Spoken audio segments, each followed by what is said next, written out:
আসসালামু আলাইকুম, আমি মাসারুল ইসলাম শাও। প্রত্যেক সোমবারের আমাদের এখনকার নিয়মিত আয়োজন অডিও বুক ইন বাংলার আরেকটি পর্বে আপনাদের সবাইকে জানাই সাদর আমন্ত্রণ।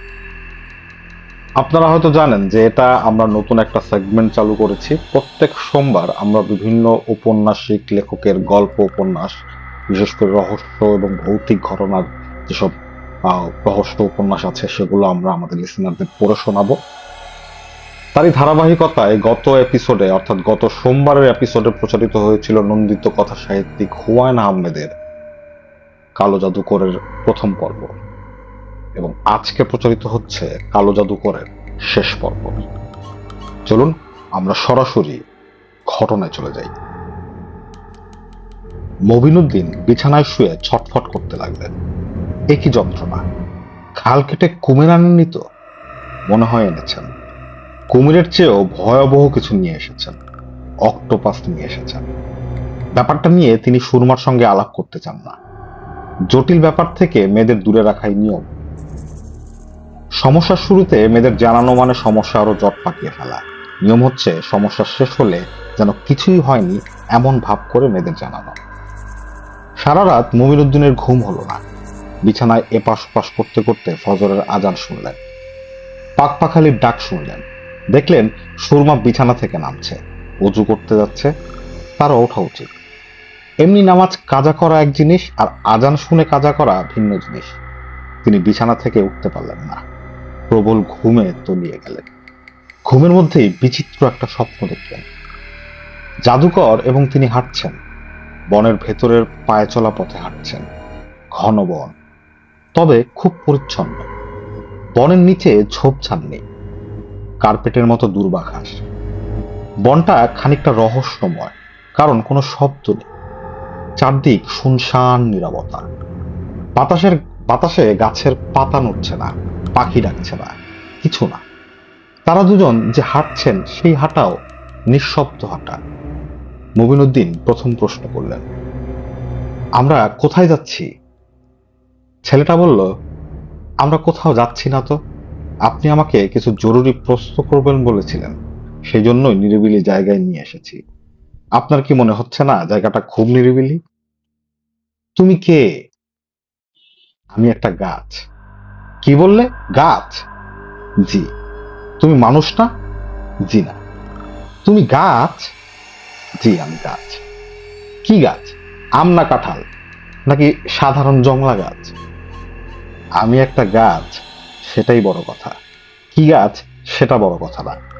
কেউ যদি বলে সে মানুষ, তাহলে তো সব বলা হয়ে যায়। মানুষের বেলায় কি আলাদা করে পরিচয় দেবার দরকার পড়ে? তাহলে গাছের বেলায় দরকার হবে কেন? একটা গাছ মানুষ যে আমাদের বাড়িতে আছে, এটা খুবই আশ্চর্য ব্যাপার না? না, খুব আশ্চর্য ব্যাপার কিন্তু না। অনেক গাছই মানুষ হয়ে থাকে, কেউ তাদের ধরতে পারে না। অনেকে আবার জানেও না যে তারা মানুষ না, তারা গাছ।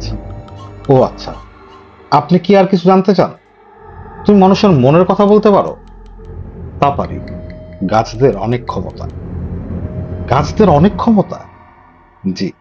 যাদের ক্ষমতা বেশি থাকে তারাই কখনো অন্যকে সেই ক্ষমতা দেখায়।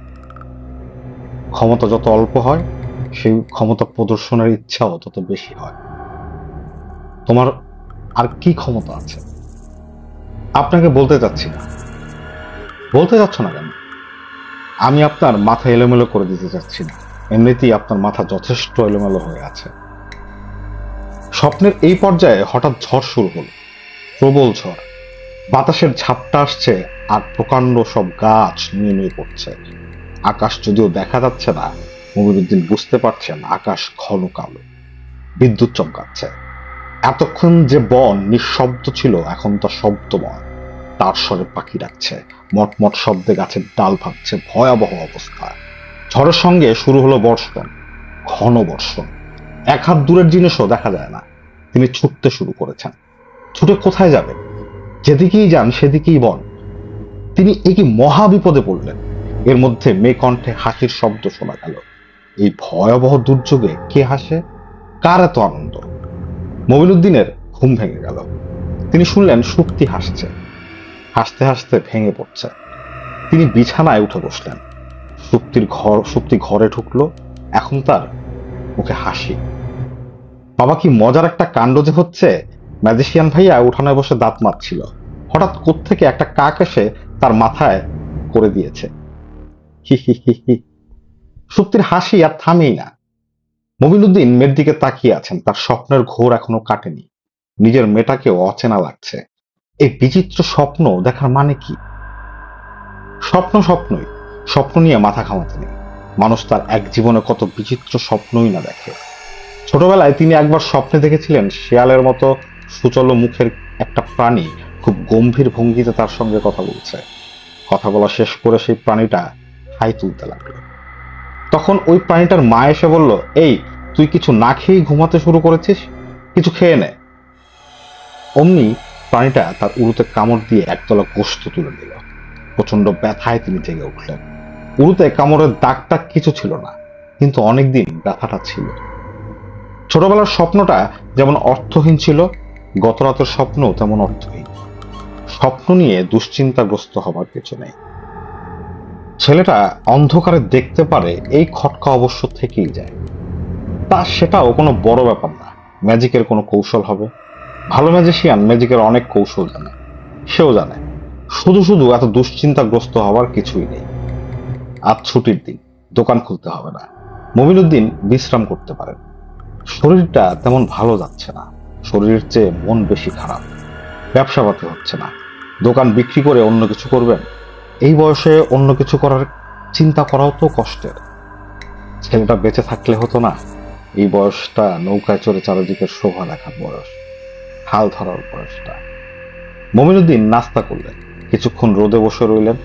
আজ ঠান্ডা অন্য দিনের চেয়ে কম, তারপরও রোদে বসে থাকতে ভালো লাগছে। সুপ্তি বাবার পাশে এসে দাঁড়ালো। মমিনুদ্দিন মেয়ের দিকে তাকিয়ে বললেন, কিছু বলবি? সুপ্তি বলল, না। আচ্ছা বাবা, তোমার কি মন খারাপ? হুম, তোমার গলার স্বর শুনে মনে হচ্ছে তোমার মন খারাপ। আমার মন খারাপ না রে মা, আমার মন ভালো, বেশ ভালো। তুই কি আমাকে এক কাপ চা বানিয়ে দিতে পারবি?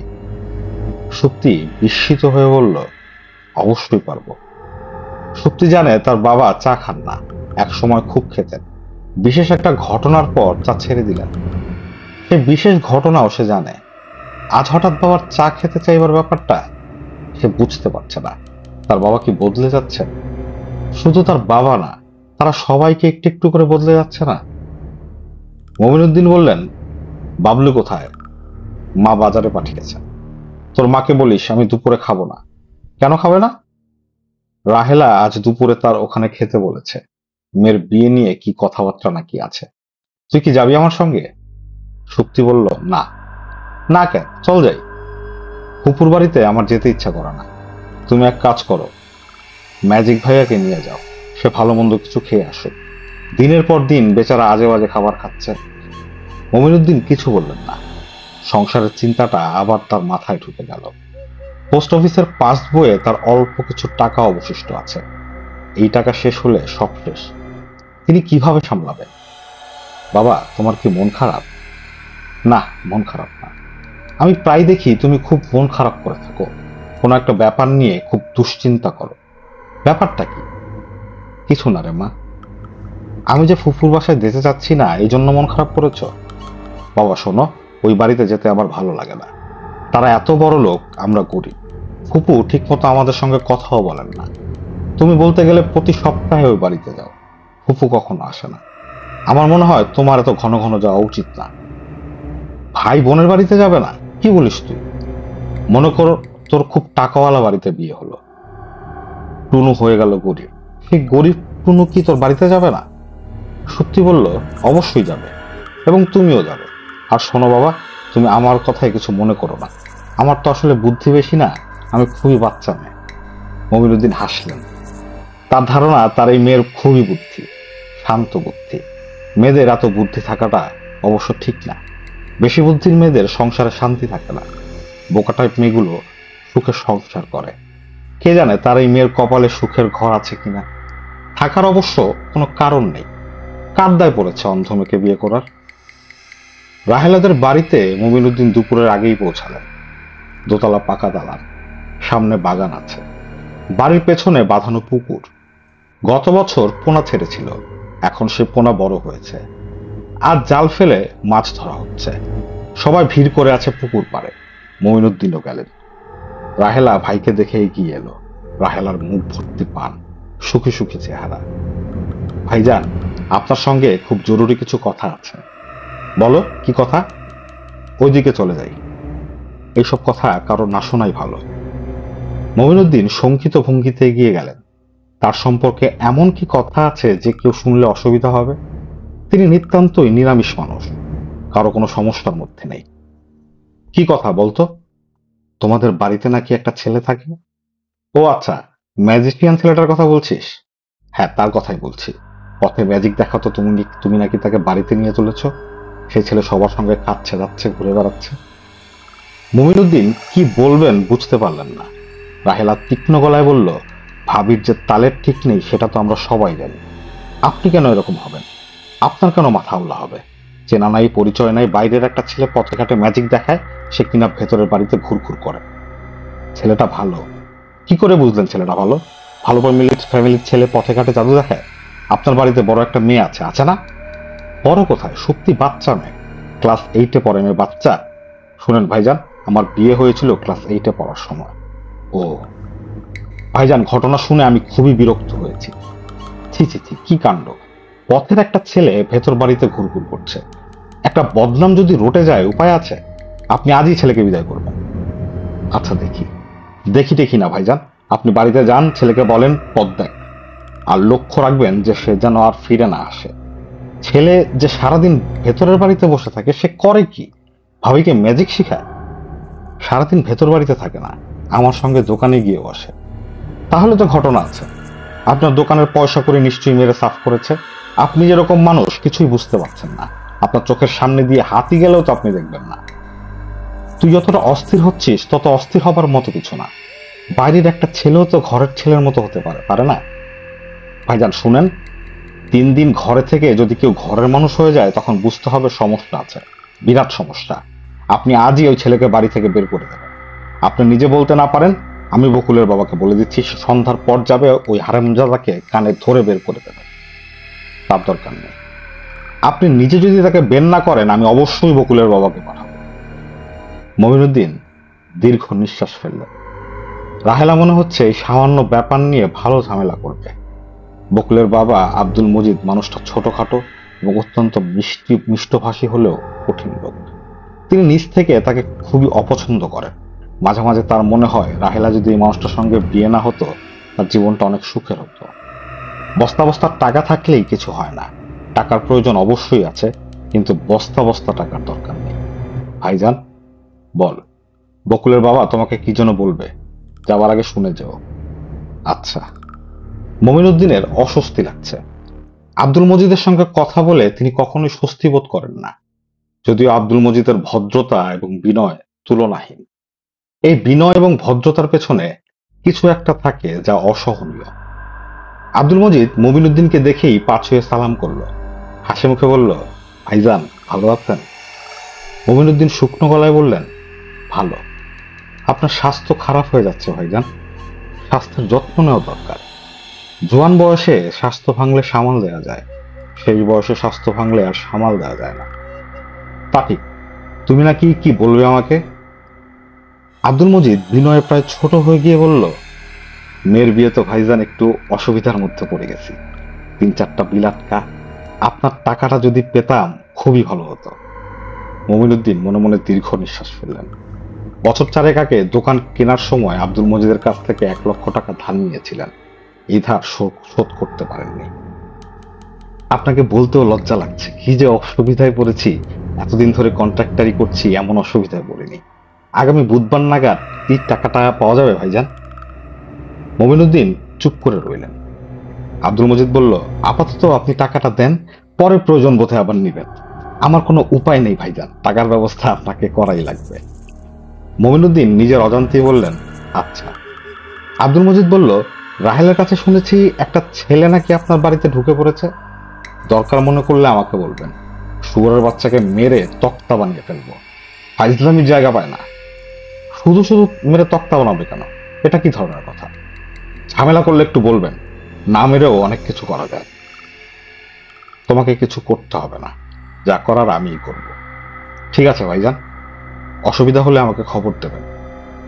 আর ভাইজান, বুধবারে টাকাটার জন্য আমি নিজেই আসবো, সন্ধ্যার দিকে আসবো। খরচটা আমার, আপনার কাছে চাইতে লজ্জায় মাথা কাটা যাচ্ছে, না চেয়েও উপায় নেই।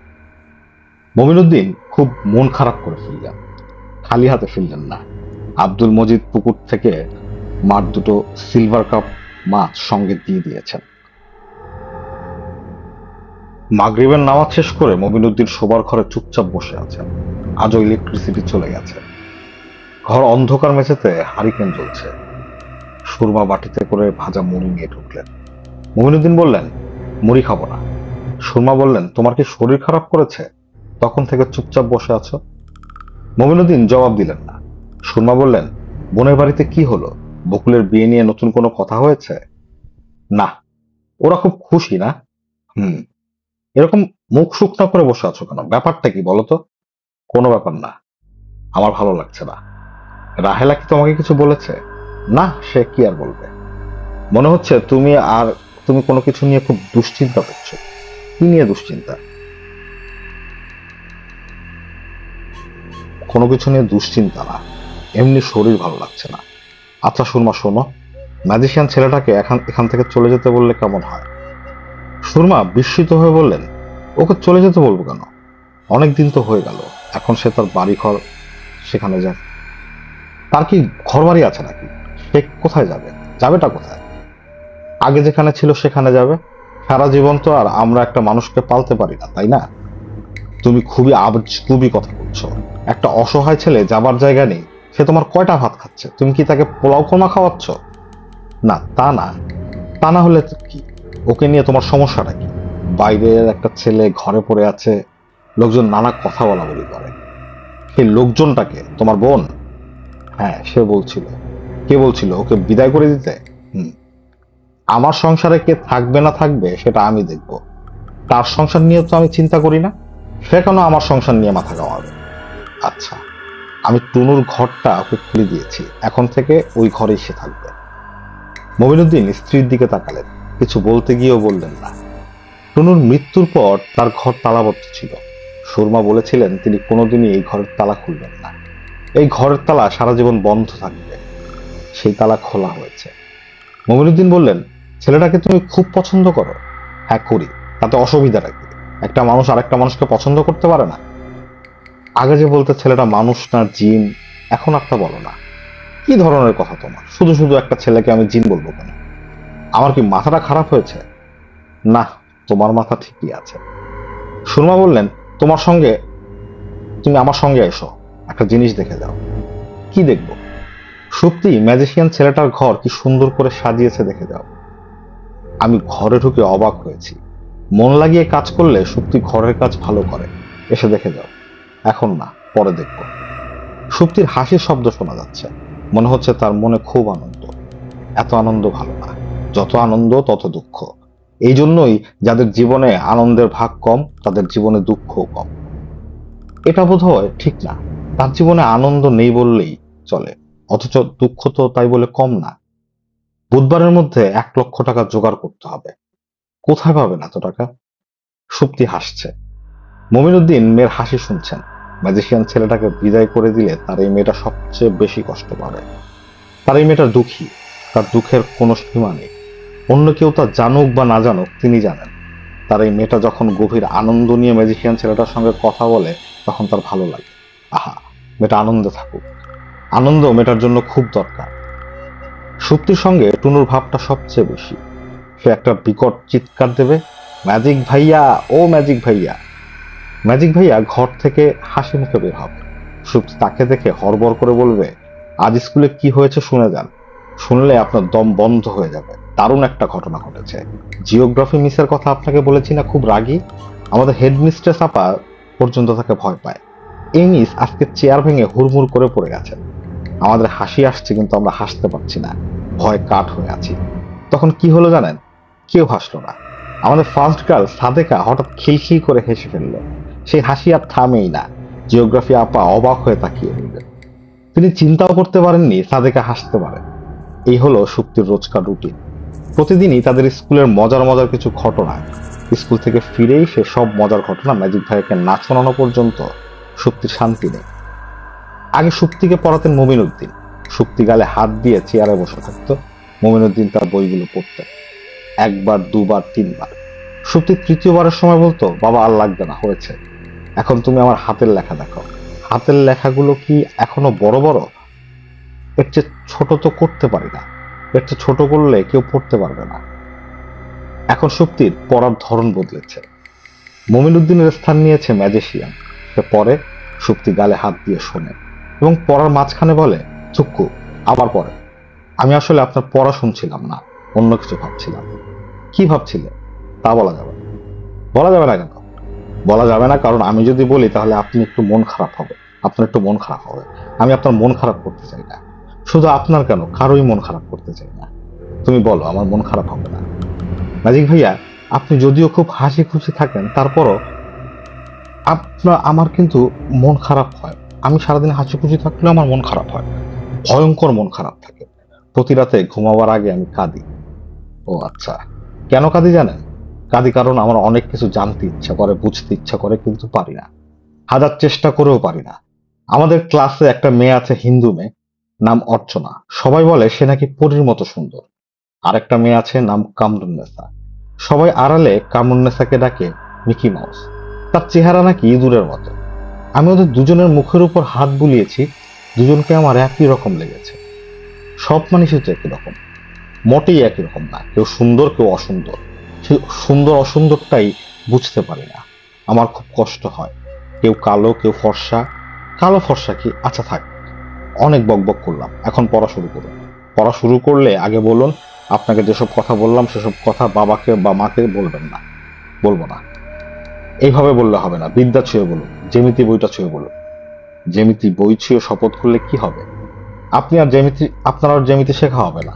ত্রিভুজের দুটি বাহু আর তাদের অন্তস্থ কোণ সমান হলে যে ত্রিভুজ দুটি সমান হয়, এই সাধারণ ব্যাপারটাও আপনি জানবেন না। আচ্ছা যাও, শপথ করলাম। পড়াশোনার শেষে টুনুকে ম্যাজিক দেখাতে হয়। রোজ এক একটা দেখাতে হবেই। ম্যাজিকগুলো খুব সুন্দর, আবার খুব সহজ। তার চেয়ে বড় কথা, চোখে না দেখেও সুপ্তি ম্যাজিকগুলো বুঝতে পারে। ম্যাজিক দেখানোর জন্য ম্যাজিশিয়ানকে কিছুই করা লাগে না। সে সুপ্তিকে বলবে, দেখি তোমার বল পয়েন্ট কলমটা হাতে শক্ত করে ধরে থাকো। সুপ্তি ধরে থাকলো। এবার কলমটার দিকে তাকিয়ে থাকো, দৃষ্টি পুরোপুরি কলমটার দিকে, অন্য কোনো দিকে তাকাবে না, আর চোখেও না। আমার তাকানো না তাকানোতে কিছু আসে যায় না, আমি তো কিছু দেখছি না। তবুও তাকিয়ে থাকো। সুপ্তি তাকিয়ে থাকলো। চোখের পাতা ফেলবে না। পাতা ফেললে কি হবে? ম্যাজিক হবে না। সুপ্তি তাকিয়ে থাকে, ফেলার জন্য চোখের পলক না ফেলার জন্য পানি জমতে শুরু করে। তখন মনে হয় হাতের ভেতরেই কলমটা যেন বদলে যাচ্ছে, কোনো অদ্ভুত উপায়ে যেন জীবন্ত হয়ে যাচ্ছে। জিনিসটা যেন হাতের ভেতর ছটফট করছে। ভয় পেয়ে কলমটা ফেলে দিয়ে সুপ্তি বিস্মিত হয়ে বলল, এটা আপনি কিভাবে করেন? সে হাসে। সুপ্তি বলে, না, হাসলে হবে না, কিছু জিজ্ঞেস করলেই আপনি শুধু হাসেন। হাসি বন্ধ, আপনাকে বলতে হবে। এই ধরনের ম্যাজিক খুবই সহজ, ইচ্ছা করলে তুমিও পারবে। তাহলে আমাকে শিখিয়ে দিন, আমি স্কুলে বন্ধুদের দেখাবো, ওদের আক্কেল গুরুম করে দেব। সে গম্ভীর হয়ে বলল, আচ্ছা শেখাবো। কবে শেখাবেন বলুন, তাড়াতাড়ি শেখাতে হবে, নয়তো একদিন দেখবেন ম্যাজিক শেখার আগেই আমি ফট করে মরে গেছি। মরে যাবে কেন? ও আচ্ছা, আপনাকে বলা হয়নি আমি বেশি দিন বাঁচবো না। সেটা কি করে জানো? খুব ভালো করে জানি। কোন একদিন আমি ফট করে মরে যাব। কিভাবে মরবো তাও জানি। কিভাবে মরবে? পুকুরে ডুবে। আমাদের নানার বাড়িতে বিরাট একটা পুকুর আছে। পুকুরটার চারদিকে নারকেল গাছ। খুব গভীর পুকুর। কোনো একদিন নানা বাড়িতে যাব, সারাদিন মনের আনন্দে পুকুরের চারদিকে হাঁটবো। তারপর তারপর কি? তারপর ঝপাং।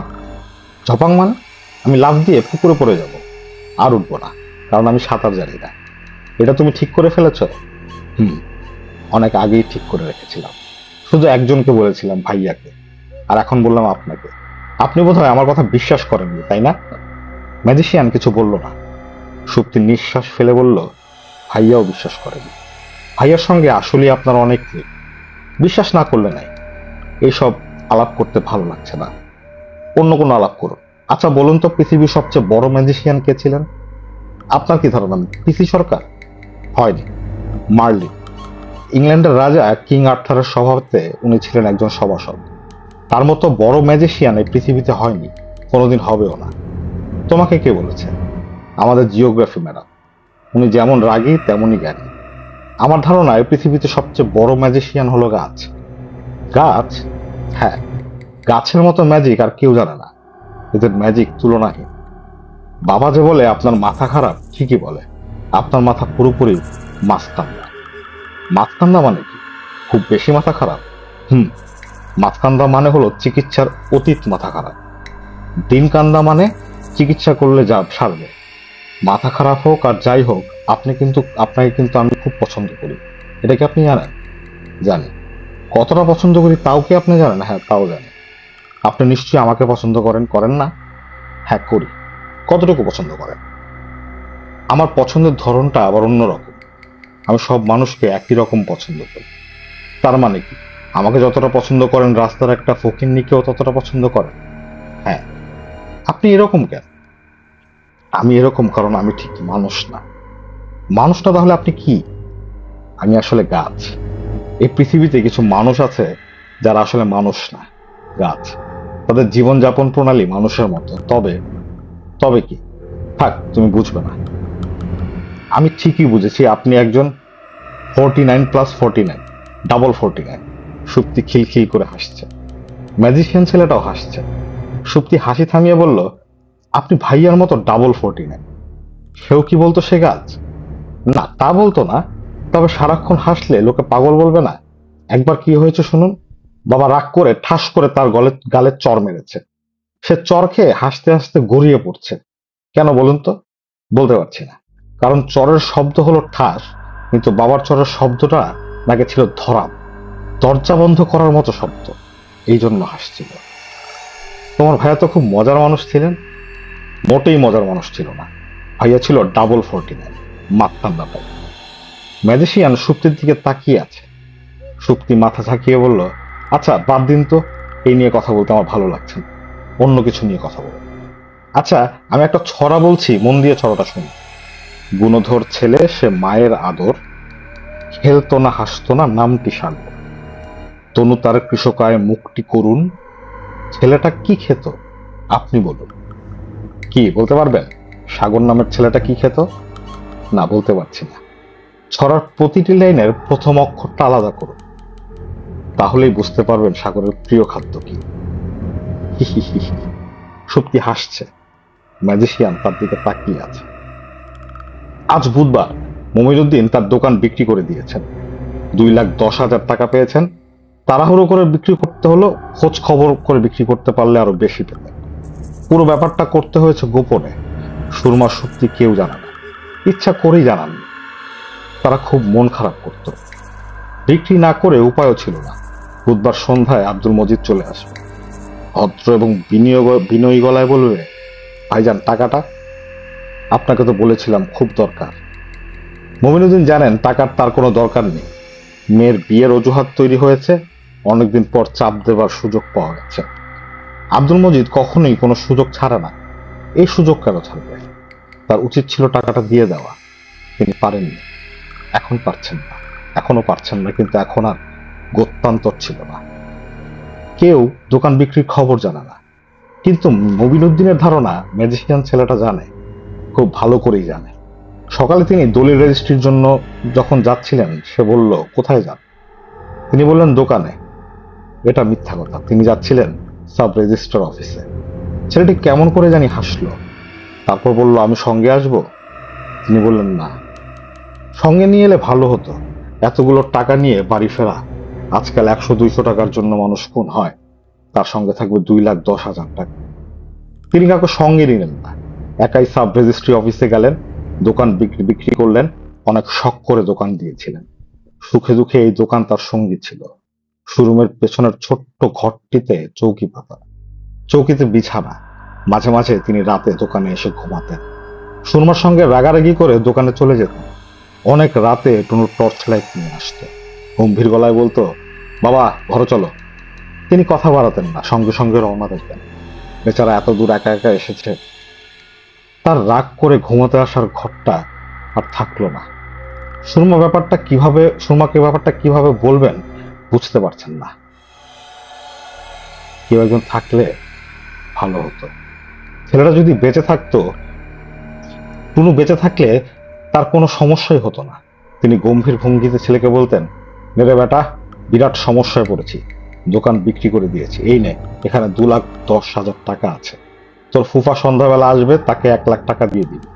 বাকি টাকায় কি করবি না করবি তুই দেখ। সংসার চালাতে হবে, কিভাবে চালাবি তুই জানিস। আমি অবসর নিলাম।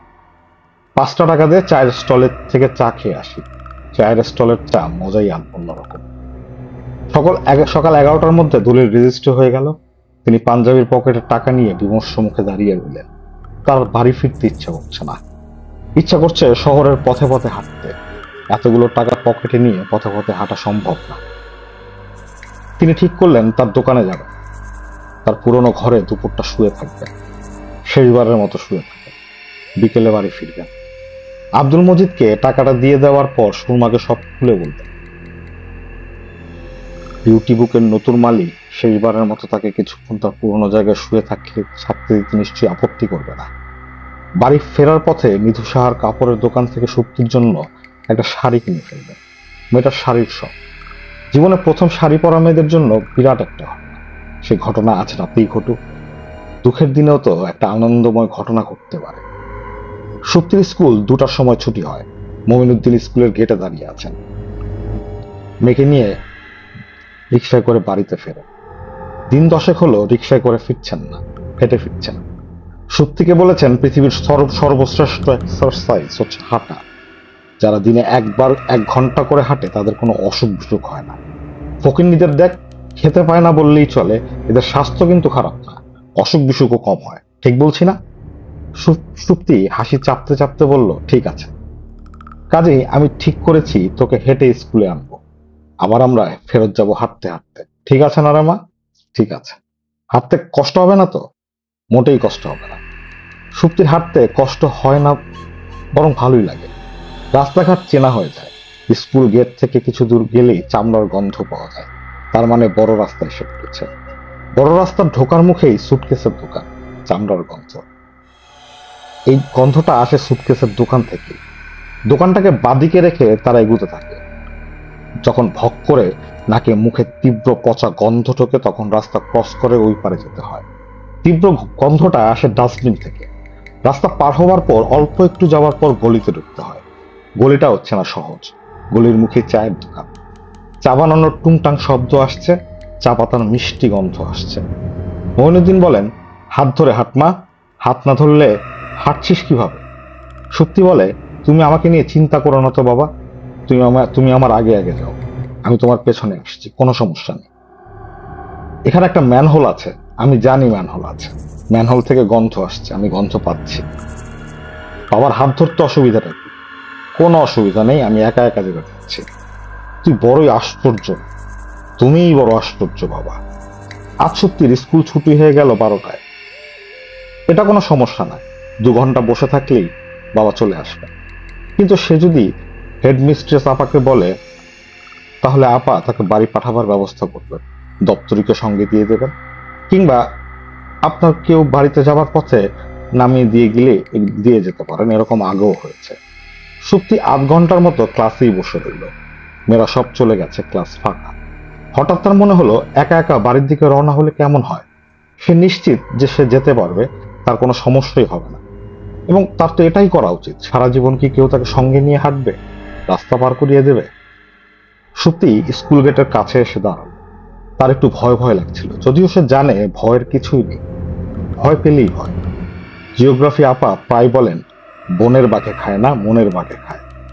আসল বাঘের চেয়ে মনের ভেতর যে বাঘটা বাস করে, সেই বাঘ অনেক অনেক ভয়ঙ্কর। সুপ্তি কোন রকম সমস্যা ছাড়া বড় রাস্তায় এলো।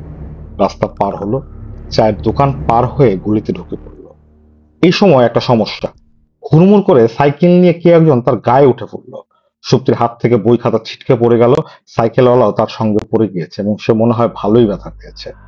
সুপ্তি উঠে পড়েছে নিজে নিজে, কিন্তু সাইকেলওয়ালাকে লোকজন তুলে ধরলো। সে রাগী গলায় বলল, দেখে শুনে চলতে পারো না? তুমি কি অন্ধ? দেখতেছো সাইকেল নিয়ে আসতেছি, তারপরও সরে না। সুপ্তি বলল, আপনি হর্ন দেননি কেন? হর্ন দেবো কেন? তুমি চোখে দেখাও না, চোখ নেই? সুপ্তি প্রায় বলেই ফেলেছিল তার চোখ আছে, কিন্তু সে দেখতে পায়। সুপ্তি বলল না, কারণ হঠাৎ তার মনে প্রচন্ড একটা ভয় ঢুকে গেছে। সে দিক ঠিক করতে পারছে না, সে কোন দিকে যাবে, সোজা যাবে না পেছন দিকে যাবে। তার এরকম হলো কেন? আশেপাশে কোথাও একটা সাইকেল পার্টসের দোকান থাকবার কথা, সেটা কোন দিকে? হাতের ছিটকে পড়া বইগুলো তোলা দরকার। বইগুলো কোথায় পড়েছে? জ্যামিতি বক্সের আশেপাশে।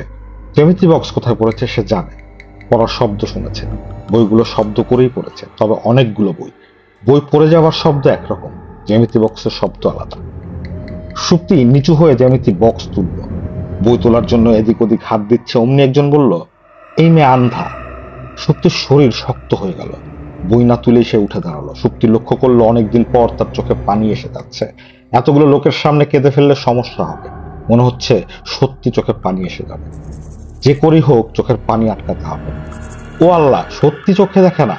এই তুমি একলা কই রওনা হইছো? তোমার বাড়ি কোনখানে? সুপ্তি বাসায় ফিরল রিক্সা করে।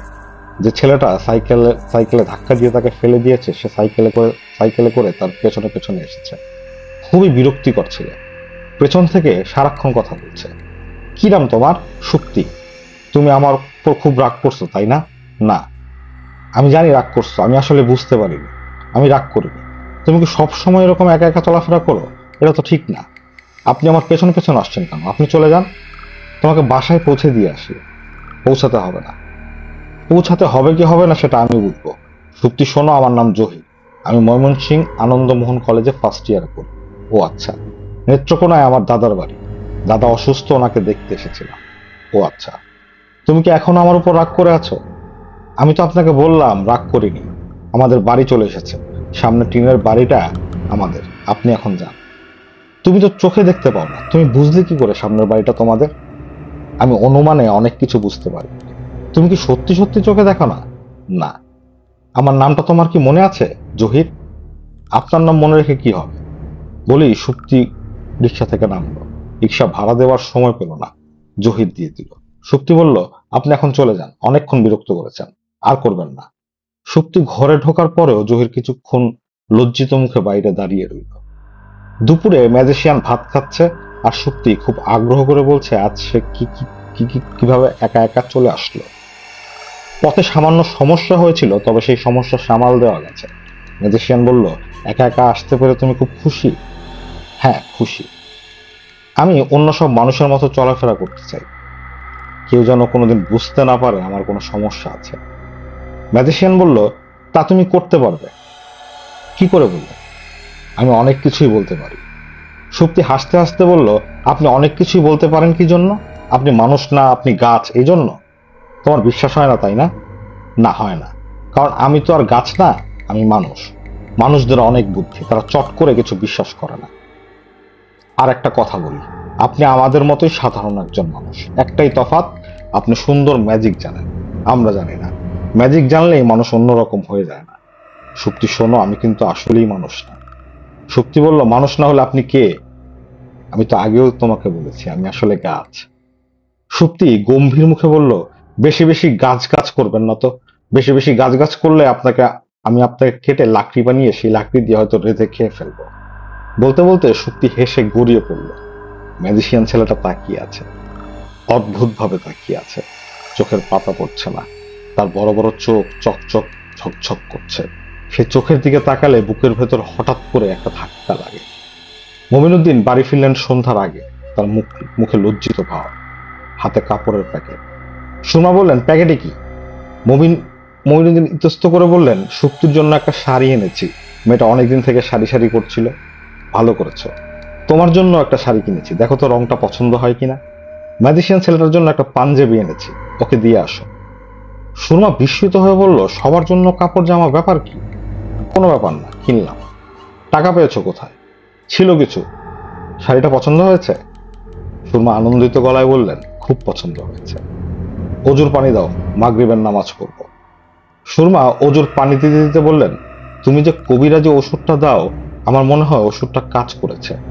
সুপ্তির ব্যথা উঠেছিল, অল্প কিছুক্ষণ ছিল, বেশি হলে বড় জোর 1 মিনিট, তারপর চলে গেল। বলো কি? এটা তো খুবই আনন্দের খবর। আনন্দের খবর তো বটেই। আমি 10 রাকাত শুকরানা নামাজ পড়েছি। সুপ্তি কোথায়? বাবলুর সঙ্গে গল্প করছে। ডাকবো? না, থাক, টাকার দরকার নেই। শাড়িটা ওকে দাও, পড়ুক, দেখি মেয়েকে কেমন লাগে। ভালো কথা, আব্দুল মজিদ কে এসেছিল? না তো, ওনার আসার কথা নাকি? হুম, আসলে বসিও, গল্প টল্প করো, আমার নামাজ শেষ হতে দেরি হবে, সারাদিন নামাজ কাজা হয়েছে। মমিনুদ্দিন অনেকক্ষণ ধরে নামাজ পড়লেন। নামাজে বসেই সুপ্তির আনন্দের চিৎকার শুনে বুঝলেন তার শাড়ি খুব পছন্দ হয়েছে। তার নামাজ বোধহয় হচ্ছে না, মন বাইরে চলে যাচ্ছে। আব্দুল মজিদ এসেছে এটাও নামাজে বসে টের পেলেন। তার সঙ্গে সুপ্তির যে কথাবার্তা হচ্ছে তাও তিনি শুনতে পাচ্ছেন। ফুফা কেমন আছেন? খুব ভালো আছি মা। ফুফা দেখেন, বাবা আমাদের জন্য একটা শাড়ি কিনে এনেছে, কি সুন্দর রং দেখেছেন? বাবা কখনো ভালো কিছু কিনতে পারে না, এই প্রথম ভালো জিনিস কিনলো। রংটা তো সুন্দর। মার শাড়িটা দেখলে আপনি অবাক হয়ে যাবেন, মার শাড়িটা আরো অনেক সুন্দর। মজার ব্যাপার কি জানেন ফুফা, মার বেশি পছন্দ আমার শাড়িটা, আবার আমার পছন্দ মার শাড়িটা। দুজনে বদলা বদলি করে নাও। হুম, তা করবো না। ভাইজান কি ঘরে আছেন? হ্যাঁ আছেন, এই একটু আগে ফিরেছেন, নামাজ পড়ছেন। ফুফা আপনি বসুন, চা দিই। কষ্ট না হলে দিও। ভালো কথা, তোমাদের সঙ্গে একটা ছেলে নাকি থাকে, ম্যাজিক দেখায়? হুম, থাকে। তার সঙ্গে কথা বলবো? ডাকবেন? ডাকবো? না এখন থাক, পরে কথা বলবো। তুমি দেখো ভাইজানের নামাজ শেষ হয়েছে কিনা। মমিনুদ্দিন নামাজ শেষ করে বসার ঘরে গেলেন।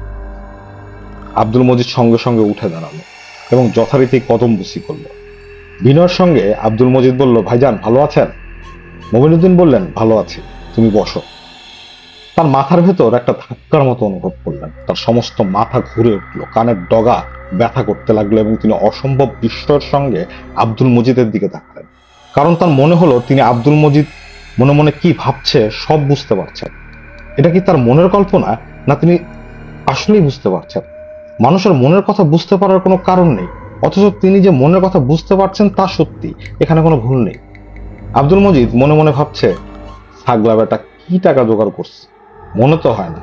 এদিকে শাড়ি ফাড়ি কিনে হুলস্থুল, নামাজও পড়লো লম্বা চওড়া, নামাজে কাজা দিবে না। আমাকে চেনে না, আমি অনেক দিন সবুর করেছি, এইবার ধরলাম, ধরছি যখন ছাড়ব না। মমিনুদ্দিনের খুবই অস্বস্তি লাগছে, এ কি কাণ্ড! আব্দুল মজিদ এইসব কি ভাবছে? শুক্তি এসে চা দিয়ে গেল। আব্দুল মজিদ চায় চুমুক দিয়ে বলল, মা চা ভালো বানিয়েছ, অনেকদিন পর ভালো চা খেলাম। তোমার ফুফুর রান্না বান্না ভালো, চা বানাতে দাও, আর পারবে না। তুমি একদিন গিয়ে তোমার ফুফুকে চা বানানো শিখিয়ে দিও মা। মমিনুদ্দিন বিস্মিত হয়ে লক্ষ্য করলেন আব্দুল মজিদ মনে মনে অন্য কথা ভাবছে। সে বলছে, এটা কি বানিয়েছে, ধামড়ি মেয়ে চা বানানো শেখেনি, কয়েকটা পাতা দিয়ে পানি গরম করলেই চা হয়ে গেল। এই চা খাওয়া আর চিনি দিয়ে ঘোড়ার পেশাব খাওয়া একই জিনিস। আব্দুল মজিদ হাসি মুখে তাকাচ্ছে। মমিনুদ্দিন সেই হাসি থেকে শিউরে উঠলেন। মানুষের ভেতর এবং বাইরের রূপের এত তফাৎ, মানুষ এত অদ্ভুত। ভাইজান টাকাটা কি জোগাড় হয়েছে? মমিনুদ্দিন বললেন, হ্যাঁ হয়েছে। আপনি আমাকে বাঁচিয়েছেন ভাইজান, খুব টেনশনে ছিলাম। কি যে ভালো লাগছে, মনে হলো ঘাম দিয়ে জ্বর ছাড়লো। মমিনুদ্দিন বিস্ময়ের সঙ্গে লক্ষ্য করলেন আব্দুল মজিদ মনের কথা সম্পূর্ণ অন্য। আব্দুল মজিদ বলছে, গাধাটা বলে কি, টাকা জোগাড় করে ফেলেছে? পেয়েছে কোথায়? জমি জমা বিক্রি করেছে নাকি দোকান বেচে দিয়েছে? দোকান বিক্রি করলে সবার মন টন খারাপ থাকতো, শাড়ি ফাড়ি নিয়ে আমোদ ফুর্তি করতো না? জমানো টাকা, গাধাটা এত টাকা ছিল! ইস, আগেই টাকাটা নেওয়া উচিত ছিল। ভাইজানের টাকা জোগাড় করতে কষ্ট হয়নি তো? না, কষ্ট হয়নি। মমিনুদ্দিন বুঝতে পারছেন আব্দুল মজিদ মনে মনে বলছে, আচ্ছা বেটা কি টাকাটা সত্যি জোগাড় করেছে, নাকি এখন বলবে মজিদ টাকাটা একজন দিয়ে যাবার কথা, এখনো আসছে না কেন বুঝতে পারছি না। যাই হোক, তুমি চলে যাও, আমি কাল পরশু নিয়ে আসবো। এই সব বলে লাভ হবে না, আমি যাচ্ছি না। মমিনুদ্দিন বললেন, তুমি একটু বসো, আমি টাকাটা নিয়ে আসি। আব্দুল মজিদ বসে রইল, তার চোখে মুখে বিস্ময়। মমিনুদ্দিন 500 টাকার দুটো বান্ডিল এনে আব্দুল মজিদের হাতে দিলেন। টাকাটা গুনে নাও মজিদ। ছি ছি, কি বলেন, আপনি টাকা দিচ্ছেন, সেই টাকা গুনতে হবে নাকি? আমি যেমন মানুষ, ফেরেস্তা টাকা দিলেও গুনে নেই, তবে আপনার ব্যাপার ভিন্ন। এই জীবনে মানুষ তো কম দেখিনি ভাইজান, কিন্তু আপনার মতো দেখি নাই। রাহেলাকে ওই দিন বলছিলাম, তোমার মেয়ের বিয়ের উকিল বাপ করতে হবে ভাইজানকে। তার মতো একটা মানুষকে উকিল বাপ পাওয়া খুব ভাগ্যের ব্যাপার। মমিনুদ্দিন অত্যন্ত দুঃখের সঙ্গে লক্ষ্য করলেন যে আব্দুল মজিদ মনে মনে ভাবছে, বেটা তোকে পাম দিয়ে আকাশে তুলে দিলাম, তুই আসলে কি জিনিস সেটা আমি যেমন জানি তুইও জানিস। তুই হলি হাদারাম নাম্বার 1। একটা ট্যাংরা মাছের মাথায় যে বুদ্ধি, তোর বুদ্ধি তার চেয়েও কম। আব্দুল মজিদকে বিদায় করে মমিনুদ্দিন ম্যাজিশিয়ান ছেলেটার ঘরে ঢুকলেন। হঠাৎ তার মনে প্রচন্ড একটা সন্দেহ ঢুকেছে। তার মনে হচ্ছে আব্দুল মজিদের মনের কথা বুঝতে পারার ব্যাপারে ম্যাজিশিয়ান ছেলেটার হাত আছে। মমিনুদ্দিন ঘরে ঢুকতেই দেখে বাবলু কেমন করে যেন হাসলো, তারপরে গম্ভীর হয়ে গেল। মমিনুদ্দিন তাকে আর কিছু জিজ্ঞেস করলেন না। মমিনুদ্দিনের এখন প্রধান কাজ হলো নেত্রকোনা রেল স্টেশনে বসে থাকা। তিনি সকালবেলা নাস্তা খান, খেয়ে খুব তাড়া আছে এমন ভঙ্গিতে বের হয়ে আসে। দেরি হলে খানিকটা রাগারাগিও করে।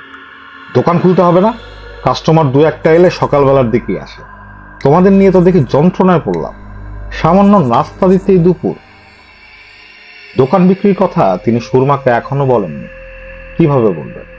এবং ভবিষ্যৎ জীবনটা কিভাবে চালাবেন তার পরিকল্পনার জন্য সময় দরকার, চিন্তা ভাবনা দরকার। সে চিন্তা ভাবনার জন্যই রেল স্টেশনে আসা। রেল স্টেশনের উত্তর প্রান্ত নিরিবিলি, বিশাল এক রেন্ট্রি গাছ, নিচে যাত্রীদের বসার জন্য কংক্রিটের বেঞ্চ বানানো আছে। তিনি একটা খবরের কাগজ কেনেন, ধীরে সুস্থে কাগজ পড়েন। সবচেয়ে আগে পড়েন হারানো বিজ্ঞপ্তি। তার ইদানিংকালে মনে হচ্ছে হারানো বিজ্ঞপ্তি পড়তে পড়তে হঠাৎ একদিন দেখবেন ম্যাজিশিয়ানের ছবি ছাপা হয়েছে। তার বাবা মা পত্রিকায় বিজ্ঞাপন দিয়েছেন, সন্তান প্রার্থী। টুনু, তুমি যেখানেই থাকো ফিরিয়ে আসো, তোমার মা শয্যাশায়ী, তোমার কনিষ্ঠ ভগ্নীর বিবাহ ঠিক হইয়াছে, তোমার কোনো ভয় নাই, ফিরিয়া আসিলে তোমাকে কিছুই জিজ্ঞাসা করা হইবে না, অর্থের প্রয়োজন হইলে টেলিগ্রামে জানাও। ইতি তোমার পিতামাতা। এখনো এ ধরনের বিজ্ঞাপন চোখে পড়েনি। কাগজ পড়া শেষ হলে ভাবতে বসেন কি করা যায়। যখন ট্রেন আসে ভাবনা চিন্তায় বাধা পড়ে, যাত্রীদের ওঠা নামা, হইচই। সেই হইচই দেখতেও তার ভালো লাগে। কিছুক্ষণের জন্য হলেও ব্যক্তিগত চিন্তা ভাবনার হাত থেকে মুক্তি পাওয়া যায়। সুপ্তি একটু বড় হলে তার বিয়ে দিয়ে দেওয়া যেত। এমন তো না যে অন্ধ মেয়েদের বিয়ে হয় না, সবারই বিয়ে হয়। আল্লাহ পাক সবকিছু জোড়া মিলিয়ে পাঠান।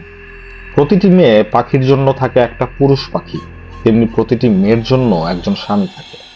আল্লাহ পাক নিজেই জোড়া মিলিয়ে দেন। কাজেই সুপ্তির অবশ্যই বিয়ে হবে।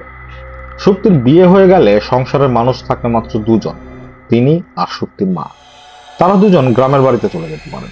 গ্রামের বসত বাড়ি ঠিকঠাক করে সেখানে থাকা, জমির কিছু আয় আছে, একটা পুকুর আছে। পুকুরে মাছের চাষ করতে পারেন। জমি বর্গা না দিয়ে নিজেরাই চাষ করবেন। বাবলু আছে, সে সাহায্য করবে। চিন্তার এই পর্যায়ে মমিরুদ্দিন থমকে যান। বাবলু তাদের সঙ্গে আছে এটা ঠিক না। বাবলুকে কেউ না, হুট করে যেভাবে এসেছিল সেভাবেই চলে যাবে। তিনি যদি আজ তাকে যেতে বলেন সে আজই যাবে। বাবলু ছেলেটার ব্যাপারেও একটা কিছু ব্যবস্থা নিতে হবে। আরো আগেই নেওয়া উচিত ছিল, দেরি হয়ে গেছে। বাবলু চলে গেলে সুপ্তি এবং সুপ্তির মা দুজনেই কষ্ট পাবে। কষ্ট পেলেও কিছু করার নেই। এই সংসারে বাস করতে হলে মাঝে মধ্যে কষ্ট পেতে হয়। সংসারের অনেক নিয়মের মধ্যে একটা নিয়ম হলো কষ্ট পাওয়া। শুধু তারা কেন, তিনি নিজেও কষ্ট পাবেন। ছেলেটার উপর তার মমতা পড়ে গেছে। মমতার কারণেই তিনি তাকে কিছু জিজ্ঞেস করলেন না। তার মনে বিচিত্র সব প্রশ্ন আসে। তিনি সব প্রশ্ন চাপা দিয়ে রাখেন। নিজেকে এই বলে বোঝান যে বেশি কৌতূহল ভালো না। অতিরিক্ত কৌতূহলের কারণেই আদম এবং বিবি হাওয়া গন্ধম ফল খেয়েছিলেন। তারা দেখতে চেয়েছেন ফল খেলে কি হয়। তাদের সেই অতিরিক্ত কৌতূহলের ফল তারা হাতে নাতে পেয়েছেন। বেহেশত থেকে পৃথিবীতে নির্বাসন। কৌতূহলের শাস্তি শুধু তারা পেয়েছেন তা না, তিনিও পাচ্ছেন।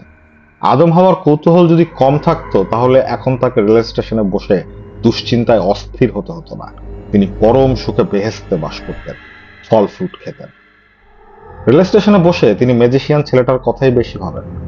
ব্যাপারটা কি, সে কে, তার যে কিছু কিছু ক্ষমতা আছে সে সম্পর্কে তিনি মোটামুটি নিশ্চিত। আবার কিছু ব্যাপারে নিশ্চিত না। ছেলেটাকে পুরোপুরি বিদেয় করে দেবার আগে তিনি সেই সব ব্যাপার জেনে নেবেন। কি জিজ্ঞেস করবেন, কিভাবে করবেন, তিনি সেই সব ব্যাপারে ভাবার চেষ্টা করেন। প্রশ্নগুলো গুছিয়ে রাখেন। তিনি ঠিক করেছেন জাদুকর ছেলেটাকে নিয়ে এক সকালে রেল স্টেশনে আসবেন। তাকে তিনি কোথায় যাচ্ছেন তা বাড়ির কাউকেই বলবেন না। রেল স্টেশনে এনে এই বেঞ্চিতে বসাবেন এবং নরম গলায় বলবেন, বাবা শোনো, তোমাকে আমরা সবাই খুব পছন্দ করি, তুমি তা ভালোই করে জানো। এখন কথা হচ্ছে কি, বাকিটা বলার দরকার পড়বে না। সেই ছেলে অবশ্যই বুঝে ফেলবে। সে নিজ থেকেই বলবে, আপনাকে আর কিছু বলতে হবে না, আমি চলে যাচ্ছি। তখন তিনি তার জন্য একটা টিকিট কেটে আনবেন। ময়মনসিংহ যেতে চাইলে ময়মনসিংহের টিকিট, ঢাকা যেতে চাইলে ঢাকার টিকিট। তারপর তাকে ট্রেনে তুলে দেবেন। কিছু টাকাও তার হাতে দিয়ে দেবেন, 1000 টাকা। আরো বেশি দিতেন, কিন্তু তার সামর্থ্য নেই। ছেলেটাকে কিছু জিজ্ঞেস করা বোধহয় ঠিক হবে না। সে বিব্রত হবে। যাবার মুহূর্তে তাকে বিব্রত করে কি লাভ। যদিও তার অনেক কিছু জিজ্ঞেস করতে ইচ্ছা করে, বিশেষ করে গাছের ব্যাপারটা। সে নিজেকে গাছ বলে কেন? এটা কি কোনো ঠাট্টা, নাকি সে সত্যি সত্যি গাছ? তা কি করে হয়? মানুষ গাছ হয় কিভাবে? একদিন তিনি বারান্দায় বসে আছেন, হঠাৎ শুনলেন সুপ্তি ছেলেটাকে বলছে, গাছ ভাইয়া, আমার বউয়ের মলাট লাগিয়ে দাও। তিনি সুপ্তিকে ডেকে বললেন, গাছ ভাইয়া ডাকছিস কেন? গাছ ভাইয়াটা কি? উনি নিজেকে গাছ বলেন তো, তাই গাছ ভাইয়া বলে খেপাই। বাবলু নিজেকে গাছ বলে? হুম, বলে আমি মানুষ না, আমি গাছ। সে গাছ হবে কেন? আহ বাবা, তুমিও দেখি কিছু বোঝো না। ঠাট্টা করে বলে। মানুষ কি কখনো গাছ হয়? ঠাট্টা করে বলে? অবশ্যই ঠাট্টা করে বলে। তোমার কি ধারণা উনি সত্যি গাছ? মবিনুদ্দিনের কোনো ধারণা নেই, তার মাথা এলোমেলো হয়ে আছে। বাবলু যদি তাকে বলে আমি কাঁঠাল গাছ, তিনি হয়তো বা বিশ্বাস করবেন। তার গা থেকে কাঁঠাল বের হলে তেমন অবাকও হবেন না। ঘরের কোনায় রেখে দেবেন পাকবার জন্য। দুপুর 1টার মতো বাজে। মবিনুদ্দিন খবরের কাগজ ভাঁজ করে উঠে দাঁড়ালেন। খিদে পেয়েছে, বাসায় গিয়ে খাওয়া দাওয়া করবেন, কিছুক্ষণ ঘুমাবেন। ওই দিন সুরমা বলছিল, আচ্ছা এখন তুমি আর দুপুরের পর দোকানে যাও না কেন? বিক্রি বাটা নেই, কাজেই যাই না, রেস্ট নেই, তাছাড়া শরীরটাও ভালো লাগে না। বাবলুকে পাঠিয়ে দাও, ও দোকানে বসুক। দিনের পর দিন দোকান বন্ধ রাখলে লোকজন ভাববে তুমি দোকান বিক্রি করে দিয়েছ। মমিনুদ্দিন রাগী গলায় বললেন, দোকান বিক্রি করবো কেন? কি সব আজগুবি কথা। হঠাৎ এমন রেগে গেলে কেন? রাগার মতো কিছু তো বলিনি। তোমার শরীর তো আসলেই খারাপ করেছে, আজকাল খুব অল্পতেই রেগে যাচ্ছ। তোমার বিশ্রাম দরকার। বিশ্রাম নেওয়ার চেষ্টাই তো করছি, তুমি এসে বক বক করে ঘুম ভাঙিয়ে দিয়ে। আচ্ছা আমি চলে যাচ্ছি, তুমি ঘুমাও। সুরমা চলে যায় ঠিকই, কিন্তু যাবার আগে কিছুক্ষণ অদ্ভুত চোখে তাকিয়ে থাকে। সে কি কিছু আঁচ করেছে? আঁচ করা বিচিত্র না, এত বড় ঘটনা বেশি দিন গোপন করে রাখা যাবে না, প্রকাশ হয়ে পড়বে। তারই উচিত সুরমাকে জানানো। কিভাবে জানাবেন মাথায় আসছে না। মোহনগঞ্জ থেকে ময়মনসিংহ আপ ট্রেন আসছে। স্টেশনে তুমুল ব্যস্ততা। 4-5 কামরার ছোট্ট ট্রেন, প্ল্যাটফর্মে 400-500 যাত্রী দাঁড়িয়ে আছে। ট্রেনে তিল ধারণের জায়গা থাকবে না, অথচ স্টেশনে সব যাত্রী ট্রেনে উঠে যাবে। কিভাবে উঠবে সেটাও এক রহস্য। আসলে পৃথিবীটাই রহস্যময়। কালো জাদুকরের রহস্যই একমাত্র রহস্য নয়। মঈনুদ্দিন বাড়ির দিকে রওনা হলেন। দরজা খুলে দিলেন সুরমা। সুরমার মুখ অসম্ভব গম্ভীর, চোখ ফোলা ফোলা। অনেকক্ষণ কাঁদলেই চোখ এমন ভাবে ফুলে ওঠে। মমিনুদ্দিন শঙ্কিত গলায় বললেন, তোমার কি হয়েছে? সুরমা ধরা গলায় বলল, কিছু হয়নি, তোমার সঙ্গে আমার কথা আছে। মমিনুদ্দিন নিচু গলায় বললেন, কি কথা? খাওয়া দাওয়া করো, তারপর বলবো। এখনই বলো শুনি। তুমি নাকি রোজ স্টেশনে বসে থাকো? কে বলেছে? কে বলেছে সেটা পরের কথা, বসে থাকো কিনা সেটা বলো। হ্যাঁ, বসে থাকি। স্টেশনে বসে কি করো? খবরের কাগজ পড়ি। খবরের কাগজ পড়ার জন্য স্টেশনে যেতে হয়? আগে তো দোকানে বসেই কাগজ পড়তে, এখন দোকানে বসো না কেন? মবিনুদ্দিন চুপ করে রইলেন। চুপ করে থাকা ছাড়া তার পথও নেই। কি বলবেন? সুরমা এমন ভাবে তাকাচ্ছে যে তার তৈরি মিথ্যা জট পাকিয়ে যাচ্ছে, মাথা ফাঁকা হয়ে যাচ্ছে। তুমি নাকি দোকান বিক্রি করে দিয়েছো? হ্যাঁ। কেন? আব্দুল মজিদের কাছ থেকে কিছু টাকা ধার করেছিলাম, তার মেয়ের বিয়ে, টাকাটা তাকে দেওয়া দরকার। টাকা কবে ধার করেছিলে? অনেকদিন আগেই নিয়েছিলাম, তোমাকে বলা হয়নি। আমাকে তুমি কিছুই জানাও না। কেন জানাও না? এই ব্যাপারটা জানাতে কি কোনো সমস্যা ছিল? ছিল না। ছিল না তাহলে জানাওনি কেন? সুপ্তি কোথায়? সুপ্তি কোথায় জিজ্ঞেস করছে কেন? আমার প্রশ্নের জবাব দাও। তুমি আমাকে কখনো কিছু জানাও না কেন? মবিনুদ্দিন চুপ করে রইলেন। সুরমা বললেন, এখন আমরা খাবো কি, বাঁচবো কিভাবে, কিছু ভেবেছ? মবিনুদ্দিন চুপ করে রইলেন। সুরমার কঠিন আক্রমণ সহ্য করার ক্ষমতা তার নেই। সুপ্তি থাকলে ভালো হতো, সে বাবাকে রক্ষা করার চেষ্টা করত। মমিনুদ্দিন অসহায় বোধ করছেন। সুরমা শান্ত গলায় বললেন, শোনো, আমি আজ বিকালের ট্রেনে বারহাট্টা যাব, সুপ্তিকে সঙ্গে করে নিয়ে যাব। মমিনুদ্দিন বললেন, আচ্ছা।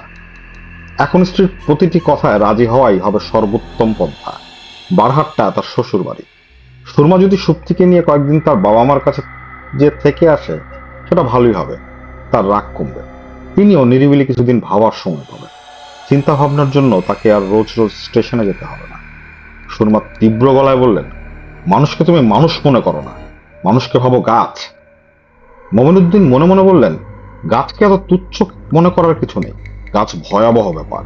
শুধু আমি মানুষকে গাছ ভাবি না, অনেক মানুষ আছে যারা নিজেদের গাছ ভাবে।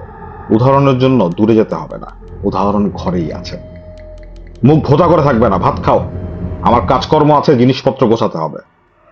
সত্যি সত্যি যাবে? আমি কি তোমার সঙ্গে তামাশা করছি? তুমি কি আমার দুলা ভাই? বাবলু কোথায়? ও ঘরেই আছে। কেন? ওকে দরকার কেন?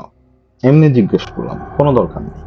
দরকার তো থাকবেই না, কাউকে তোমার দরকার নেই। তুমি একাই 100, তুমি তো মহামানব। মমিনুদ্দিন একা একা খেলেন এবং যথারীতি শুয়ে পড়লেন। দোকান বিক্রির খবরটা যে তাকে বলতে হয়নি, সুরমা নিজে নিজেই বের করেছেন, এটা তার ভালো লাগছে। আল্লাহ যা করেন ভালোই করেন। মমিনুদ্দিন চোখ বন্ধ করে আছেন। সত্যির সঙ্গে তার মার কথাবার্তা কানে আসছে। সত্যি বলছে, আমরা কোথায় যাচ্ছি মা? নানার বাড়ি। একবার তো বললাম, আবার জিজ্ঞেস করছিস কেন? হঠাৎ যাচ্ছি কেন? কাজ আছে তাই যাচ্ছি। আমার স্কুল খোলা মা। থাকুক স্কুল খোলা, অন্তমে তার আবার স্কুল স্কুল খেলা। এমন বৃষ্টি করে কথা বলছো কেন? মিষ্টি কথা শুনতে চাস? যা তোর বাবার কাছে যা, সে মিষ্টি কথা বলবে। আমাদের সঙ্গে আর কে যাচ্ছে? আমি আর তুই। সে কি, বাবা যাবে না? গাছ ভাইয়া যাবে না? সুরমা কি জবাব দিলেন মমিনুদ্দিন ধরতে পারলেন না। ঘুমে তার চোখ জড়িয়ে আসছে। তার মনে হচ্ছে ওরা আসলে যাবে না। বিকেল আসতে আসতে সুরমার রাগ পড়ে যাবে। সত্যি বাবাকে ছাড়া কোথাও যাবে না বলে বেঁকে বসবে। সব মিলিয়ে যাওয়া বাতিল হয়ে যাবে। মমিনুদ্দিন ঘুমিয়ে পড়লেন। অনেকদিন পর তার গাঢ় ঘুম হলো। ঘুম ভাঙলো সন্ধ্যাবেলা। ঘর অন্ধকার, কারো কোনো সারা শব্দ নেই। তিনি ডাকলেন, শক্তি, শক্তি। কেউ সাড়া দিল না। তিনি বিস্মিত হয়ে ঘর থেকে বের হয়ে দেখেন ভেতরের বারান্দায় মোড়ার উপর ম্যাজিশিয়ান বসে আছে। ওরা কোথায়? বারহাট্টা গিয়েছে। বারহাট্টা গিয়েছে মানে? কখন গেল? বিকেলের ট্রেনে। তুমি কি বলো? সত্যি আমাকে কিছু না জানিয়ে চলে গেল? আপনি ঘুমাচ্ছেন, এই জন্য মনে হয় জায়গায়। কবে আসবে কিছু বলে গেছে? না। মমিনুদ্দিন হতভম্ব হয়ে গেলেন। যত রাগী করুক, সুরমা তাকে কিছু না বলে চলে যেতে পারল। ম্যাজিশিয়ান বলল, ওরা কাল পরশু চলে আসবে, আপনি দুশ্চিন্তা করবেন না। কাল পরশু চলে আসবে তোমাকে বলে গেছে? জি না, কিন্তু আমি জানি চলে আসবে। কিভাবে জানো? ম্যাজিশিয়ান চুপ করে রইল। মমিনুদ্দিন লক্ষ্য করলেন তিনি রেগে যাচ্ছেন। স্ত্রী কন্যার উপরে রাগটা ম্যাজিশিয়ান ছেলেটার দিকে চলে যাচ্ছে। মমিনুদ্দিন বললেন, চুপ করে আছো কেন? বলো, কিভাবে জানো? না বলতে কোনো অসুবিধা আছে? জি না, বলতে অসুবিধা নেই। শোনো, তোমার ব্যাপার স্যাপার আমার ভালো লাগে না।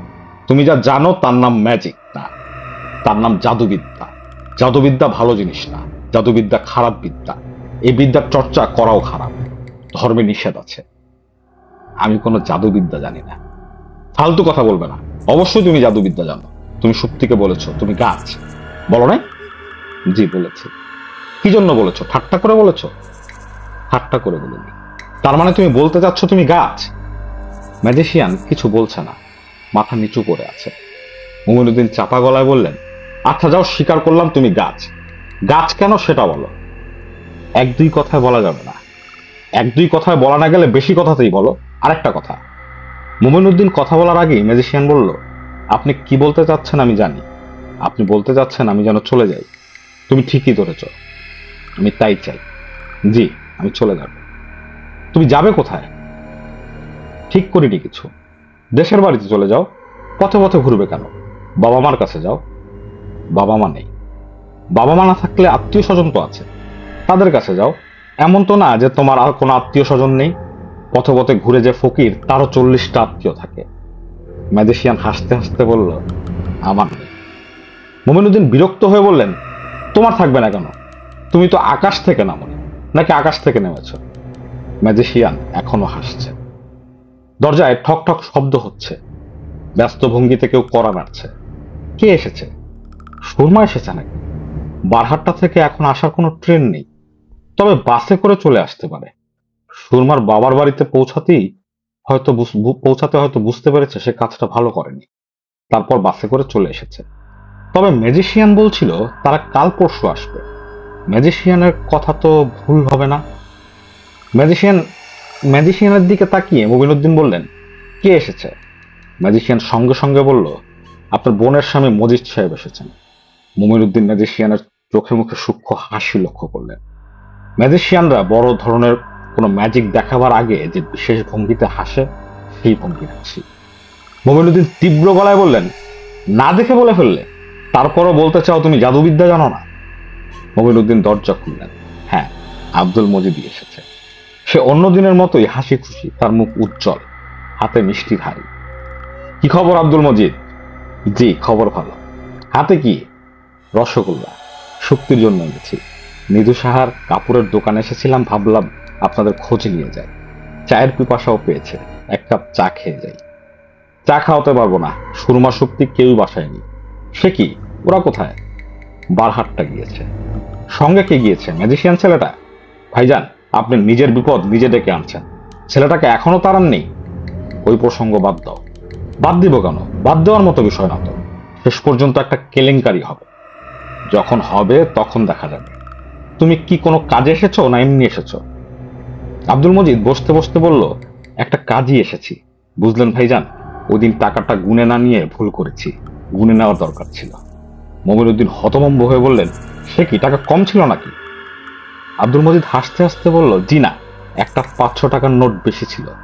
ব্যাংকও মাঝে মাঝে ভুল করে। নোটটা নিয়ে এসেছি। আব্দুল মজিদ মানিব্যাগ বের করলো, আর তখন ঠিক আগের বারের মতোই আব্দুল মজিদ কি ভাবছে তিনি বুঝতে পারলেন। আব্দুল মজিদ ভাবছে টাকা ঠিকই ছিল, তারপরও 500 টাকা দিচ্ছি বোঝানোর জন্য যে আমি মানুষটা অতি সৎ, আমার মধ্যে কোনো অসৎ ব্যাপার নেই। মঈনুদ্দিন বললেন, সত্যি সত্যি 500 টাকা ছিল? জি ছিল। মঈনুদ্দিন টাকাটা হাতে দিলেন, মনে মনে একটা দীর্ঘ নিঃশ্বাস ফেললেন। তিনি কি আসলেই আব্দুল মজিদের মনের কথা বুঝতে পারছেন, না এটাও তার কল্পনা? ভাইজান, একটা বিষয় শুনে খুবই মনে কষ্ট পেয়েছি। বিষয়টা কি? শুনলাম আপনি নাকি দোকান বিক্রি করে দিয়েছেন। হ্যাঁ। আমাকে টাকা দেওয়ার জন্য দোকান বিক্রি করতে হলো? ছি ছি ছি। না, ছি ছি কিছু নেই, এমনিতেও বিক্রি বাট্টা হচ্ছিল না। এখন কি করবেন বলে ঠিক করেছেন?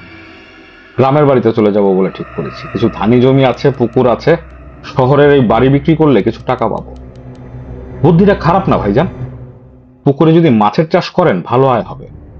আর আপনারা 3 জন মোটে মানুষ, আপনাদের আর খরচ কি? মুমিনুদ্দিন কিছু বললেন না। এই আলোচনা চালিয়ে যেতে তার ইচ্ছা করছে না। পুকুরে গ্রাস কার্প ছাড়বেন, সিলভার কাপ ছাড়বেন, সরপুটিও ভালো হবে। ফিশারি ডিপার্টমেন্টের এক অফিসারের সঙ্গে আমার পরিচয় আছে, নিয়ে আসবো আপনার কাছে। আচ্ছা, মাছ চাষে অভিজ্ঞতা আছে এমন একজন কর্মচারী রেখে দেবেন। আছে, আমার জানা মতো বিশ্বাসী লোক আছে, হ্যাচারিতে কাজ করে, ওকে নিয়ে আসবো। মমিনুদ্দিন ভেবে পেলেন না তার মাছের চাষ নিয়ে আব্দুল মজিদ এত উৎসাহী কেন। রহস্যটা কি? রহস্য কিছু নিশ্চয়ই আছে, কিন্তু তিনি ধরতে পারছেন না। হঠাৎ রহস্য পরিষ্কার হয়ে গেল। আব্দুল মজিদ কি ভাবছে তিনি বুঝতে পারছেন। আব্দুল মজিদ এসেছে বাড়িটা কিনে নিতে। শহরের উপর ভালো জায়গায় বাড়ি, 4 তলা দালান, তুলে ভাড়া দিলে ভালো টাকা আসবে। ভাইজান, বিল। দোকান বিক্রি করে দিয়েছেন শুনে খুবই কষ্ট পেয়েছি। হুট করে বিক্রি করলেন, দামও তো ভালো পাননি। তা ঠিক, দাম ভালো পাইনি। বাড়ি বিক্রি করার সময় তাড়াহুড়া করবেন না, আমাকে আগে জানাবেন। তুমি কিনতে চাও?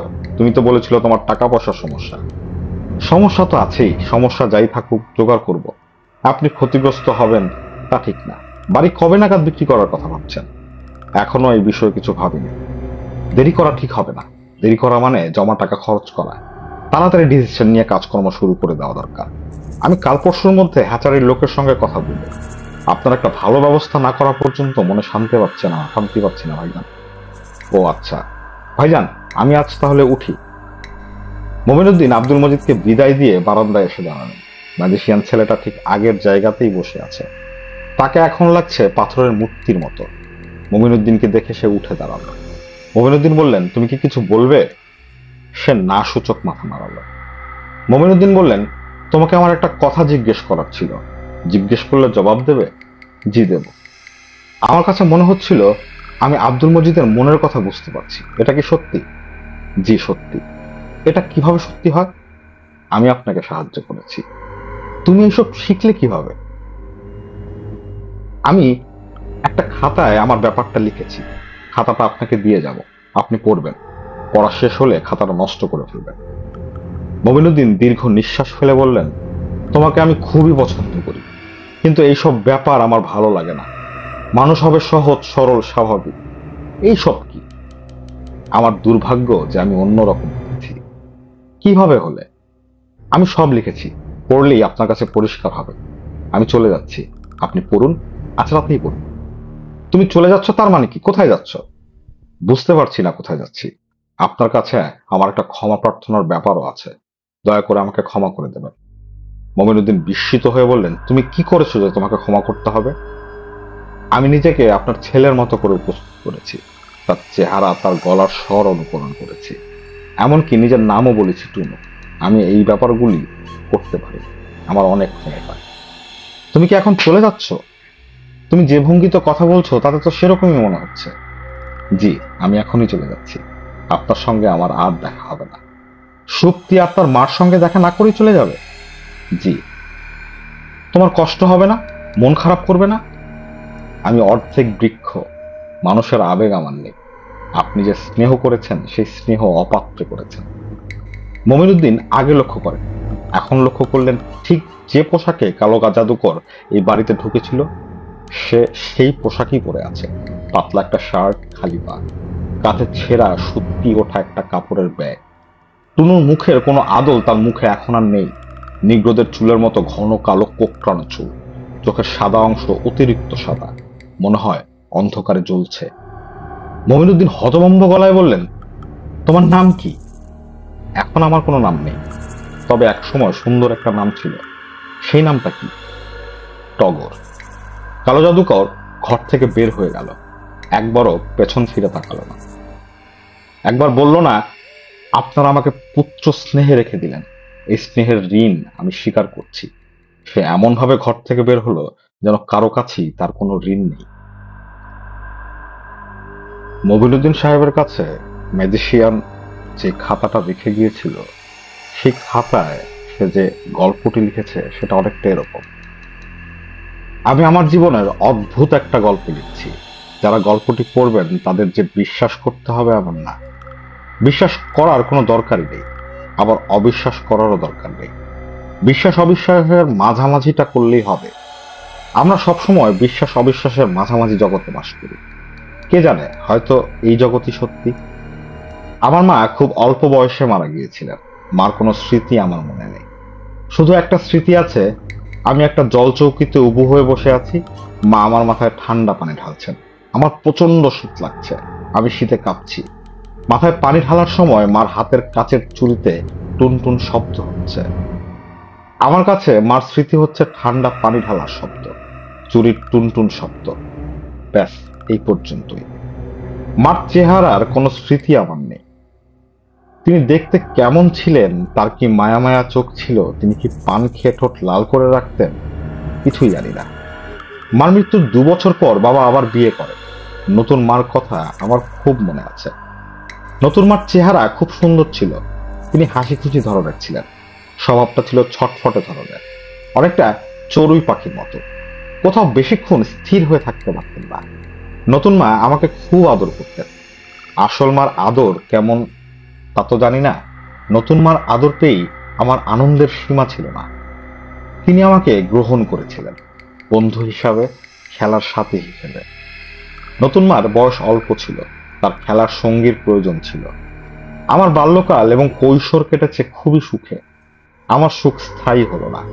আমার যখন 13 বছর বয়স, তখন আমার নতুন মা মারা গেলেন। নিজের মার মৃত্যুতে আমি কষ্ট পাই, নতুন মার মৃত্যুতে আমি প্রথম কষ্ট পেলাম।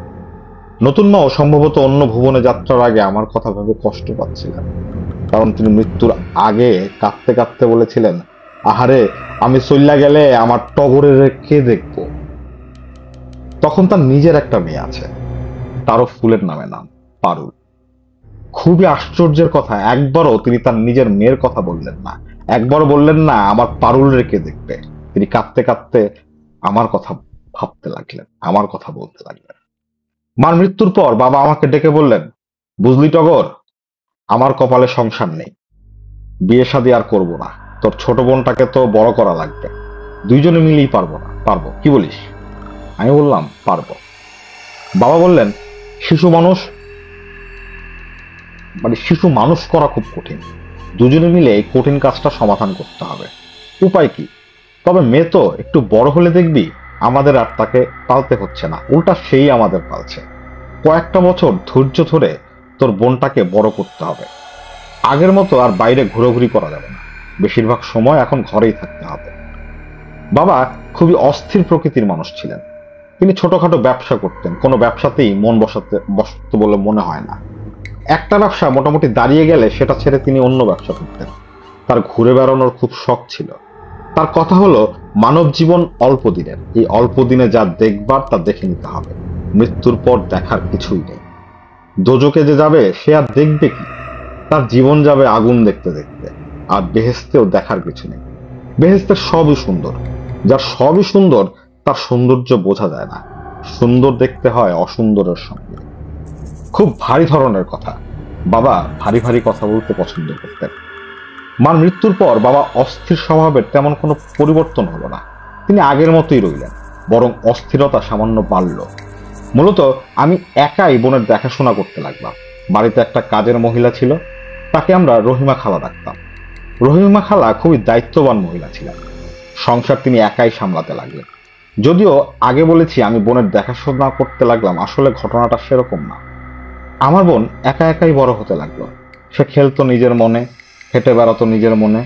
তার স্বভাব চরিত্র এবং আচার আচরণের মধ্যে একটা বড় ধরনের অস্বাভাবিকতা ছিল, যা আমার আমার কম বয়সের জন্য আমি ধরতে পারিনি। রহিমা খালা ঠিকই ধরেছিলেন। তিনি মাঝে মাঝে বলতেন, পারুল জানি কেমন কইরা হাঁটাচলা করে, বগাল লাহান ঠ্যাং ফেলে, কেমন কইরা জানি দেহে। রহিমা খালা এই কথাগুলো নিজেকেই বলতেন, কাজেই আমি তেমন গুরুত্ব দিই।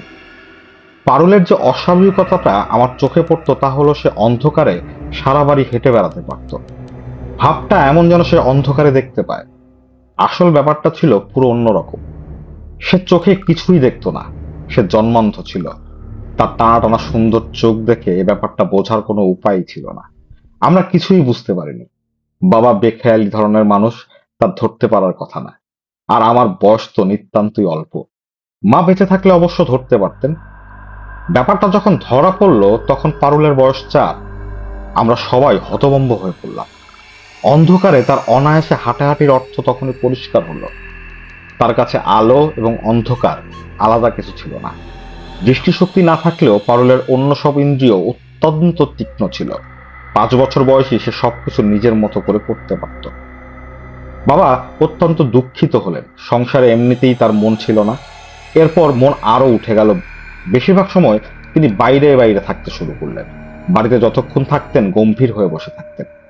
তীক্ষ্ণ দৃষ্টিতে দেখতেন পারুল নিজের মনে খেলছে, নিজের মনে কথা বলছে। বাবা তার মেয়েকে ঢাকায় নিয়ে গেলেন, বড় বড় ডাক্তার দেখালেন। ডাক্তাররা বললেন জন্ম ত্রুটি, কনজেনিটাল ডিফেক্ট, কিচ্ছু করার নেই। পারুল দেখতে পায় না, এ নিয়ে তার কোনো মাথা ব্যথা ছিল না। সে ছিল মনের আনন্দে, ছোটাছুটি করছে, হইচই করছে, মনের আনন্দে গান করছে। ট উচ্চারণ করতে পারতো না, এজন্য সে আমাকে ডাকতো অগর ভাই। যখন ট উচ্চারণ করতে শিখলো তখন আমি অগর ভাই রয়ে গেলাম। পারুলের অন্ধকার ও নিঃসঙ্গ জীবনে আমি ছিলাম একমাত্র সঙ্গী। তার বুদ্ধি ছিল অসাধারণ। একবার সে আমাকে বলল, অগর ভাই আমাকে পড়া শেখাও। তখন আমি ক্লাস 10-এ পড়ি। আমার এমন কি বিদ্যা যে একটা অন্ধ মেয়েকে পড়া শেখাবো? কতগুলো বর্ণ আছে, স্বরবর্ণ কিছু আছে, ব্যঞ্জন বর্ণ, এদের আলাদা ধ্বনি আছে। ধ্বনিগুলো তাকে শোনাতে পারবো, কিন্তু বর্ণগুলো তো সে কোনোদিন দেখবে না।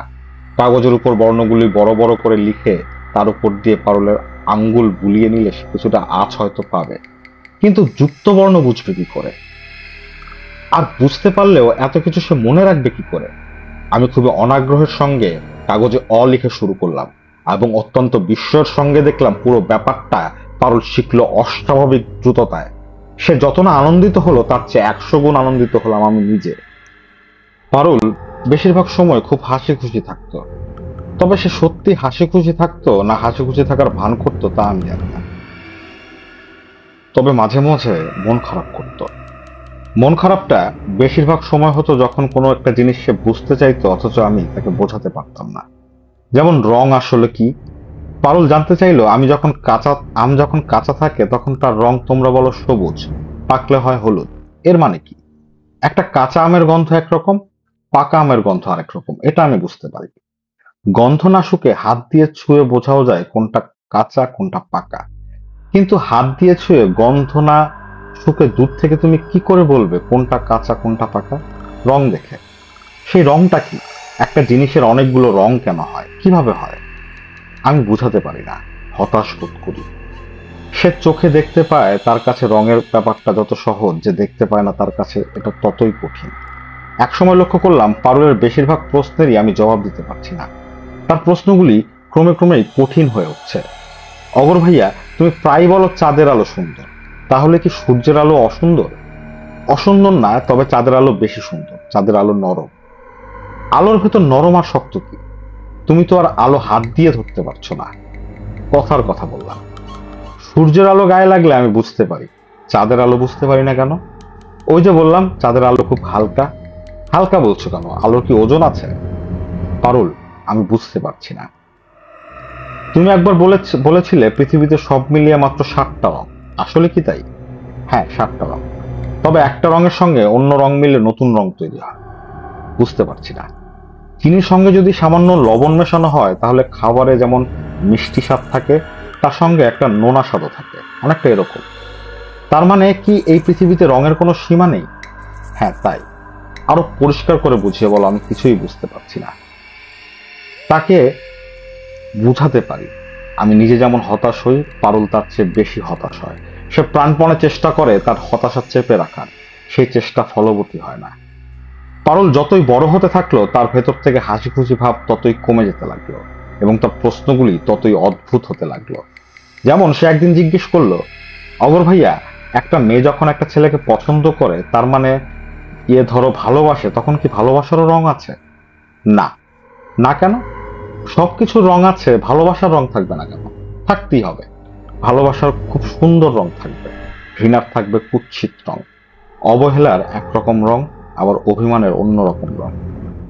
আমি হতাশ হয়ে তাকিয়ে থাকি। পারুল প্রশ্নের পর প্রশ্ন করে যায়, মনে হয় সে যেন রেগে যাচ্ছে। আচ্ছা, আবেগের কোনো রং নেই? শব্দের শব্দের কি কোনো রং আছে? গাছের পাতা যখন বাতাসে কাঁপে তখন কি তার রং বদলে যায়? পারুল গভীর বিশ্বাসের সঙ্গে বলে, আমার মনে হয় শব্দের রং আছে, তোমরা ভালো মতো দেখতে পারো না বলে বুঝতে পারো না। বৃষ্টি পড়ার শব্দের একরকম রং, আবার পাখি যখন ডাকলো তখন আরেক রকম রং। মুরগি যখন জবাই করার আগে চিৎকার করতে থাকে তখন তার চিৎকারের একরকম রং। আবার স্বাভাবিক অবস্থায় সে যখন ডাকে তখন অন্যরকম রং। আমি চুপ করে যাই, পারুলও চুপ করে যায়, এবং একটা সময় আসে যখন এ জাতীয় কথাবার্তা সে পুরোপুরি বন্ধ করে দেয়। বেশিরভাগ সময় সে কাটাতে থাকে আমাদের বাড়ির পেছনের পুকুর পাড়ে। আমি দূর থেকে লক্ষ্য করি সে পুকুর পাড় ঘেঁষে হাঁটে আর আপন মনে কথা বলে। বাবা একদিন বললেন, মেয়েটার হলো কি বলতো, পাগল হয়ে গেল নাকি? পুকুরের চারদিকে শুধু চক্কর দেয়। পুকুরটা কি কাবা শরীফ যে তার চারপাশে চক্কর দিতে হবে? নিষেধ করিস তো। কোনোদিন পা পিছলে পুকুরে পড়বে, সাঁতার জানে না, অ্যাক্সিডেন্ট করবে। বাবার কথা একদিন ফলে গেল। পারুল পা পিছলে পুকুরে পড়ে গেল। আমরা কেউ তা জানতেও পারলাম না। আমরা জানলাম দুপুরের পর, যখন পারুল পুকুরে ভেসে উঠেছে। পারুল পা পিছলে পুকুরে পড়েছিল কিনা বা নিজে ইচ্ছাই পুকুরে নেমে গিয়েছিল কিনা এ বিষয়ে আমার সন্দেহ আছে। দৃষ্টিহীন মানুষ অসম্ভব সাবধানী হয়। কলার খোসায় পা পিছলে সাধারণ মানুষ পড়ে, দৃষ্টিহীন মানুষ পড়ে না। তাছাড়া পুকুর পাড়ের মাটির প্রতিটি ইঞ্চি পারুলের পরিচিত। সে তার ক্ষুদ্র জীবনে খুব কম করে হলেও 1,00,000 বার পুকুরের চারদিকে হেঁটে ফেলেছে। যে রাতে পারুল মারা যায় তার আগের রাতে আমার সঙ্গে সে যেসব কথা বলেছে তার থেকেও খানিকটা ইঙ্গিত পাওয়া যায়। আমরা দুজন রাতের খাবার খাচ্ছি, বাবা বাইরে। তিনি রাতেই ফিরবেন, কিন্তু ফিরতে দেরি হবে। পারুল ভাত মাখতে মাখতে হালকা গলায় বলল, অগর ভাইয়া, মৃত্যুর আগে অন্ধ মানুষ নাকি চোখে দেখতে পায়, বধির কানে শুনতে পায়, কথাটা কি সত্যি?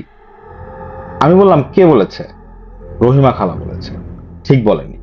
পারুল গম্ভীর গলায় বলল, আমার মনে হয় ঠিক বলেছে। মৃত্যুর আগে শেষবারের মতো মানুষ প্রাণ ভরে পৃথিবী দেখবে, এটাই স্বাভাবিক। বুঝলে ভাইয়া, আমি আর কিছুই চাই না, শুধু একবার রং ব্যাপারটা কি সেটা দেখতে চাই। আমি নিজে মনে করি পারুল মারা গেছে রং কি সেটা একবারের জন্য হলেও দেখতে গিয়ে। আমার এই ধারণার কথা আমি বাবাকে বলিনি, বললে তিনি কষ্ট পেতেন। পারুলের মৃত্যুর পর বাবা এমন ভাব করলেন যে তিনি খুশি হয়েছেন। পারুলকে কবর দেওয়া হলো পুকুর পাড়ে। কবর দেওয়ার পরে বাবা আর আমি চুপচাপ বারান্দায় বসে আছি। বাবা বললেন, ভালোই হয়েছে বুঝলি টগর, মেয়েটা মরে গিয়ে বেঁচেছে। আমি আসলে খুশি হয়েছি। I M A happy man. মেয়েটার বিয়ে দিতে পারতাম না, কষ্টে কষ্টে জীবন কাটতো, তাই না? আমি বললাম, হ্যাঁ। আমি যতদিন থাকতাম মেয়েটাকে দেখতাম, তারপর আমি যখন মারা যেতাম তখন কি হতো? তুই থাকতি তোর নিজের সংসার নিয়ে, পারুল তোর সঙ্গে থাকলে তোর বউ হয়তো সেটা পছন্দ করতো না, ঠিক না? হ্যাঁ। যা হয়েছে ভালো হয়েছে, ঠিক না টগর? হুম, ঠিক। চুপচাপ বারান্দায় বসে থেকে কি করবি? যা ঘুমোতে যা।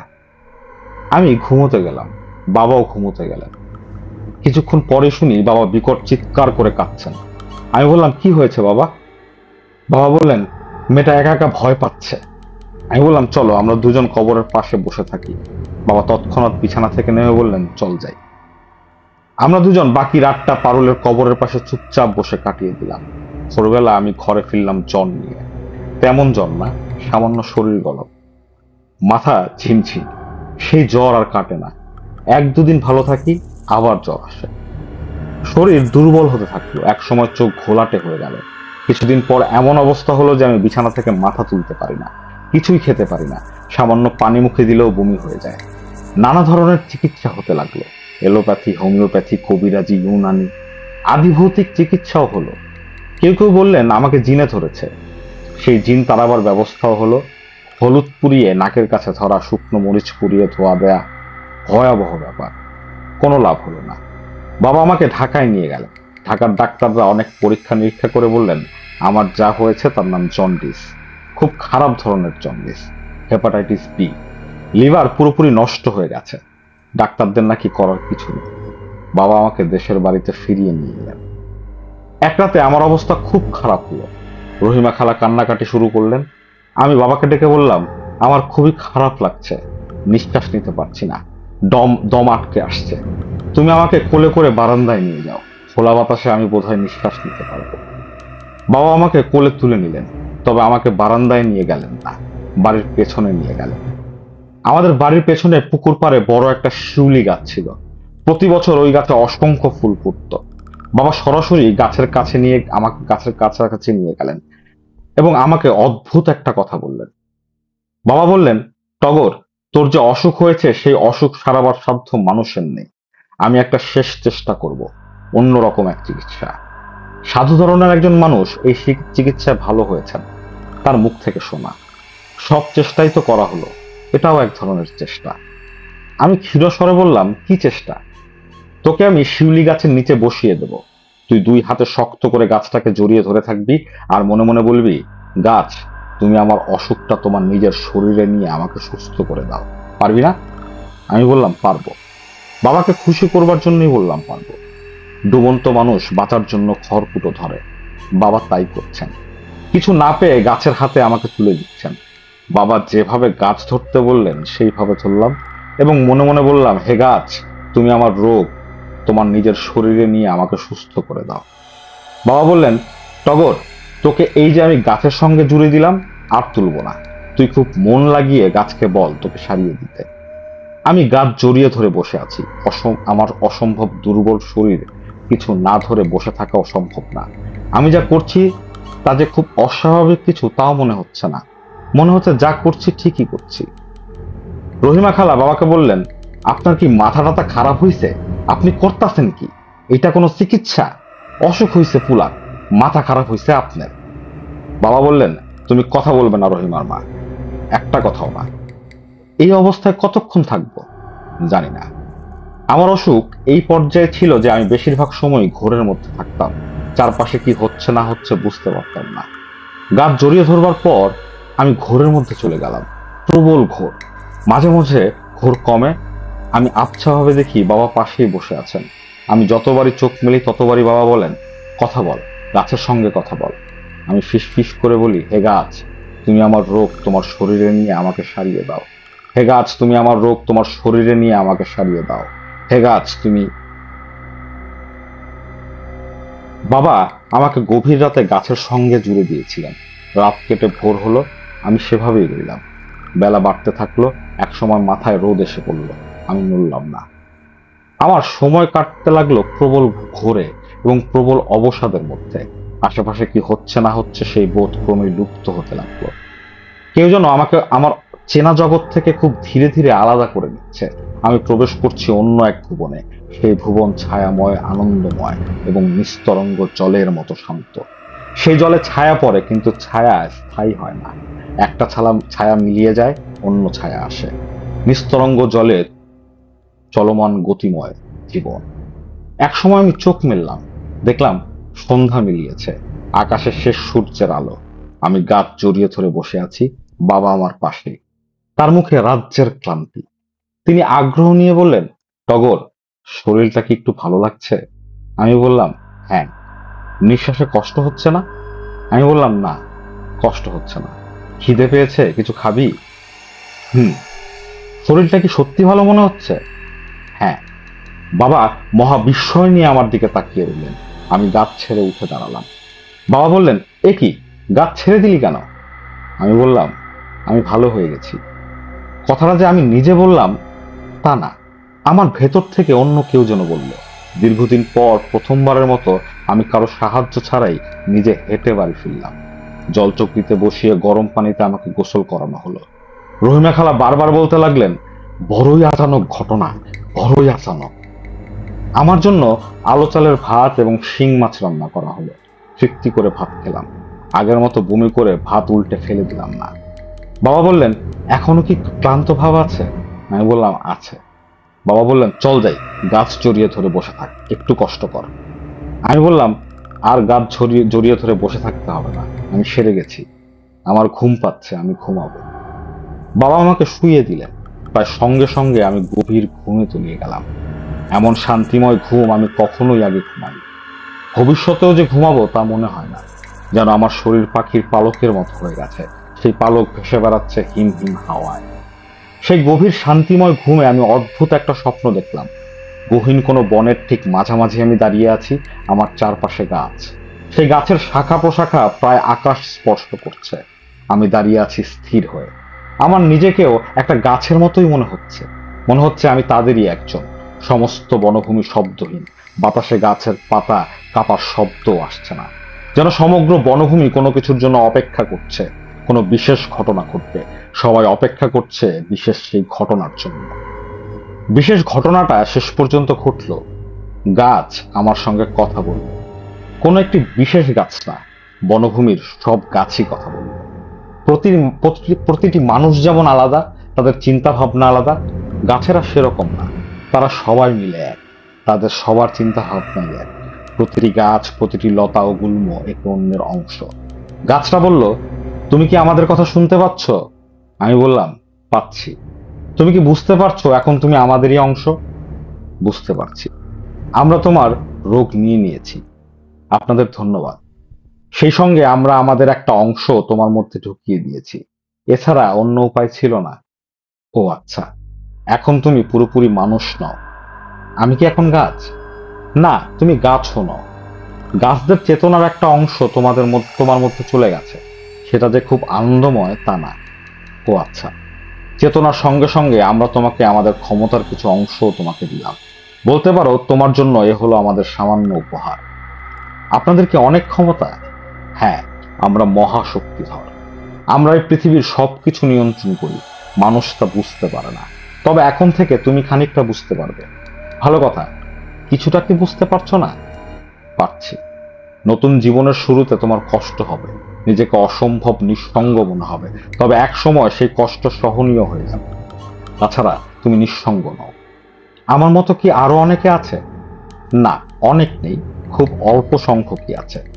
গাছের চেতনার অংশ সবাইকে দেওয়া হয় না, কাউকে কাউকে দেওয়া হয়। আমার স্বপ্ন এখানেই শেষ হলো। সাধারণত অদ্ভুত বা ভয়ঙ্কর স্বপ্ন দেখার পরপরই ঘুম ভেঙে যায়। আমার ঘুম ভাঙল না। আমি আরো আনন্দময় ঘুমের ভুবনে তলিয়ে গেলাম। কোথায় যেন অপার্থিব সুরে গান হচ্ছে। আমি কিছু শুনতে পারছি, আবার কিছু পারছি না। পরদিন আমার ঘুম ভাঙলো সম্পূর্ণ নতুন মানুষ হিসেবে। মানুষ না, অন্য কিছু হিসেবে। শরীরে কোনো রোগ নেই, কোনো ক্লান্তি নেই। বাবার সঙ্গে দেখা হতেই বাবা বললেন, কিরে, তোর শরীরটা এখনো ভালো? আমি বললাম, হ্যাঁ। বাবা উৎসাহের সঙ্গে বললেন, অদ্ভুত কাণ্ড, শিউলি গাছটা মনে হয় মারা যাচ্ছে। আমি কিছুক্ষণ আগে দেখে এসেছি, বেশিরভাগ পাতা হলুদ হয়ে গেছে। তোর অসুখ গাছটা সত্যি সত্যি নিয়েছে। জগৎ বড়ই রহস্যময়। আমি বাবার দিকে তাকিয়ে আছি। আমি বুঝতে পারছি জগৎটা বাবার কাছে যতটা রহস্যময় মনে হচ্ছে, এই জগৎ তার চেয়েও অনেক রহস্যময়। এই মুহূর্তে আমি নতুন এক রহস্যের মুখোমুখি হয়েছি, কারণ আমি বাবার মনের কথা পরিষ্কার বুঝতে পারছি। তিনি কি ভাবছেন না ভাবছেন তা খোলা বইয়ের মতো পড়তে পারছি। বাবা বললেন, কিরে, তুই এমন অদ্ভুত ভাবে তাকিয়ে আছিস কেন? কি দেখছিস? আমি কিছুই দেখছি না, আবার অনেক কিছুই দেখছি। এই টগর, তুই এইভাবে তাকিয়ে আছিস কেন? তোর কি শরীর খারাপ লাগছে? শরীর খারাপ লাগলে বল। আমি বললাম, না। আমি দাঁড়িয়ে রইলাম এবং বাবা কি ভাবছেন তা জানতে লাগলাম। কাজটা কি অন্যায় হচ্ছে? হয়তো হচ্ছে। বাবা ভাবছেন তার মেয়ের কথা। তার সমস্ত অন্তর কাঁদছে, সেই কান্না ভয়াবহ কান্না। তিনি ভাবছেন, আহারে, আজ যদি আমার মেয়েটা বেঁচে থাকতো, দুই ভাই বোন মিলে কত আনন্দই না করত। তার পরপরই তিনি ভাবলেন তার প্রথম স্ত্রীর কথা, আমার মার কথা। এই প্রথম বাবার চিন্তায় আমার মাকে স্পষ্ট দেখলাম। মার চেহারাটা তো খুব সুন্দর ছিল, তবে গায়ের রং কালো। আমি ভেবেছিলাম মা বোধহয় ফর্সা ছিলেন। টগর, কি বাবা, তুই আমার দিকে এরকম করে তাকিয়ে আছিস কেন? এমনি। আমি এখন অবাক হয়ে বাবার মনের ভেতরের আরেকটি ব্যাপার দেখছি। এখন তিনি আর আমার মার কথা ভাবছেন না, তিনি ভাবছেন শিউলি গাছটার কথা। আহা, গাছটা মরে যাচ্ছে। কঠিন কঠিন এক অসুখ শরীরে নিয়ে মরে যাচ্ছে। বেচারা নিশ্চয়ই খুব কষ্ট পাচ্ছে। আমি দেখলাম বাবার চোখ ছলছল করছে। বাবার মতো ভবঘুরে মানুষের অন্তরটা যে এত ভালো, তাই প্রথম বুঝলাম। নতুন জীবনে আমি অভ্যস্ত হতে পারছিলাম না, কোনোদিন পারবো বলেও মনে হচ্ছে না। নিজের মধ্যে প্রচন্ড অস্থিরতা। মানুষের সঙ্গ আমার ভালো লাগে না, কারো সঙ্গে কথা বলতেও ইচ্ছা করে না। অবশ্য কথা বলার প্রয়োজনও আমার কমে গেছে। আমি মানুষের মনের কথা তো বুঝতেই পারছি। আমার ক্ষুধাবোধ তৃষ্ণাবোধও কমে গেল। রোদে যখন দাঁড়াই আমার ভালো লাগে, খোলা প্রান্তরে দাঁড়ালে ভালো লাগে। ঘরের ভেতর দম বন্ধ হয়ে আসে। আমাদের বাড়ি থেকে প্রায় 1.5 মাইল দূরে বিশাল এক অশ্বত্থ গাছ ছিল। কি কারণে জানি গাছটাকে সবাই ডাকতো মান্দালের গাছ। রোজ এই গাছের কাছে যাওয়া আমার অভ্যাস হয়ে গেল। বিকালের দিকে হাঁটতে হাঁটতে গাছের কাছে যাই। সন্ধ্যা না মেলানো পর্যন্ত গাছের গুড়িতে হেলান দিয়ে বসে থাকি। সন্ধ্যাবেলা ঝাঁকে ঝাঁকে পাখি গাছে ফিরে আসে। তারা কিচিরমিচির করে চারদিক হইচই ফেলে দেয়। আমি সন্ধ্যা হওয়া দেখি, পাখিদের কিচিরমিচির শুনি এবং মাঝে মাঝে গাছের সঙ্গে কথা বলি। বৃক্ষ জানতে চায়, তোমার মন অস্থির কেন? জানি না কেন। মন সুস্থির করো, অস্থিরতা কোনো কাজের কথা না। মন সুস্থির করতে পারছি না, সব এলোমেলো লাগছে। আমাকে তোমরা এরকম বানিয়ে দিলে কেন? এই অবস্থা কি তোমার ভালো লাগছে না? না, আমাকে আগের মতো বানিয়ে দাও। সেটা সম্ভব না। তাহলে পুরোপুরি গাছ বানিয়ে দাও। সেটা কি সম্ভব? হ্যাঁ, তা সম্ভব। কোনো মানুষকে কি পুরোপুরি গাছ বানানো হয়েছে? হ্যাঁ, হয়েছে, তবে সংখ্যায় খুব কম। তারা কি সুখী হয়েছে?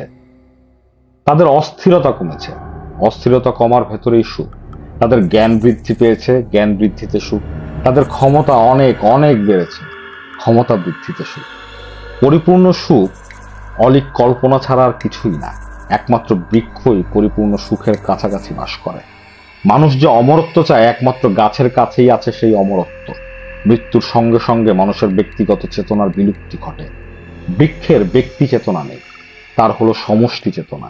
সেই চেতনার মৃত্যু নেই বলেই বৃক্ষ অমরত্বের দাবি করে। আমি না মানুষ না বৃক্ষ হয়ে বাস করতে লাগলাম। আমার আবেগ কমে গেল, অভিভূত হওয়ার ক্ষমতা চলে গেল। প্রবল দুঃখেও আমার চোখে পানি আসে না, প্রবল আনন্দেও উল্লাসিত বোধ করি না। বাবা আমাকে নিয়ে খুব দুশ্চিন্তায় পড়লেন। প্রায় জিজ্ঞেস করেন, তোর কি হয়েছে বলতো? অসুখটা তো মনে হয় পুরোপুরি সারেনি।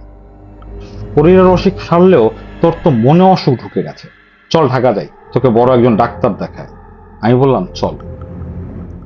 ঢাকায় নিয়ে গিয়ে আমাকে অনেক ডাক্তার দেখানো। তারা বললেন সমস্যা কিছু আছে।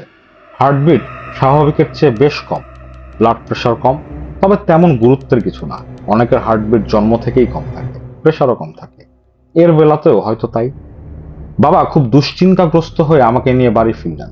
তার 5 দিনের মাথায় এক দুপুরে কোনো অসুখ বিসুখ ছাড়াই হুট করে মারা গেলেন। আমার কোনো রকম দুঃখ বোধ হলো না, বরং মনে হলো ভালোই তো হয়েছে। আমার আর কোনো পিছুটান থাকলো না। এখন নিজের মনে ঘুরে বেড়াতে পারি, যেখানে ইচ্ছা সেখানে যেতে পারি। নতুন এক ধরনের জীবনযাত্রা আমার জন্য শুরু হলো। বেশিরভাগ সময় লোকালয়ের বাইরে থাকি, মাঝে মধ্যে লোকালয়ে ফিরে আসি। জীবিকার জন্য ম্যাজিক দেখাই। ম্যাজিক দেখানোর জন্য আমার কিছুই লাগে না। আমি মানুষকে প্রভাবিত করতে পারি। আমি হাতে একটা মাটির দলা নিয়ে যদি মনে মনে ভাবি এটা মাটির দলা না, এটা সুন্দর গোলাপ ফুল, সবাই সেটাকে গোলাপ ফুলই দেখবে। শুধু যে দেখবে তাই না, গোলাপের গোলাপের সৌরভও পাবে। মাঝে মাঝে আমি হতাশাগ্রস্ত হই। তখন গাছরা আমাকে সান্ত্বনা দেয়। তারা বলে সব ঠিক হয়ে যাবে। আমি বলি যদি ঠিক না হয়, তাহলে আমরা তোমাকে পুরোপুরি বৃক্ষ বানিয়ে দেব। তোমরা আমার ভেতর তোমাদের অংশ ঢুকিয়ে দিলে কেন? আমরা যা করেছি তোমাকে সাহায্য করবার জন্য করেছি। মানব জাতি শুরু থেকেই এই পর্যায়ে যে এসেছে তার প্রতিটি ধাপে আমরা তাদের সাহায্য করেছি, এখনো করছি। মানুষ তার রোগ জরা ব্যাধির ওষুধ গাছ থেকে পায়। আমরা তাদের বলে দিয়েছি এই গাছের এই ফলটি ব্যবহার করো বা শিকড় ব্যবহার করো। মানুষ ব্যবহার করেছে এবং পরে ভেবেছে এইসব আবিষ্কার সে নিজে নিজে করেছে। তাতে কিছু আসে না, আসেও না, যায়ও না। তোমার ব্যাপারে আমরা যা করেছি তাছাড়া তোমাকে বাঁচানোর কোনো উপায় ছিল না। এই জীবন কি আমি চেয়েছিলাম? অর্ধেক মানুষ অর্ধেক গাছ। কোনো কিছুর সঙ্গেই আমার যোগ নেই, আবার সবকিছুর সঙ্গেই যোগ আছে। এ এক অদ্ভুত অবস্থা। আমি নিজের মনে ঘুরে বেড়াই। মাঝে মাঝে নিঃসঙ্গ জীবন অসহ্য বোধ হয়, আবার এই জীবনটা ভালোও লাগে। কখনো কখনো পুরোপুরি গাছ হয়ে যেতে ইচ্ছা করে গভীর বনের মাঝখানে কদম গাছ হয়ে থাকি। বর্ষায় বৃষ্টির জলে ভিজতে ভিজতে নিজেদের মনে বৃক্ষদের মহাসঙ্গীত গাই। এক আশ্চর্য এবং অদ্ভুত জীবন। সকাল থেকেই সুপ্তির খুব মন খারাপ। মন খারাপ হওয়ার মতো কোনো ঘটনা ঘটেনি, কিন্তু মনে হচ্ছে খুব বড় কিছু ঘটবে, ভয়ঙ্কর কিছু। সেই ভয়ঙ্কর কিছুটা কি তা সে জানে না। কেউ কি মারা যাবে? এই বাড়ির একমাত্র অসুস্থ মানুষ তার নানি যান খাদিজা বেগম। তিনি বেশ সুস্থ।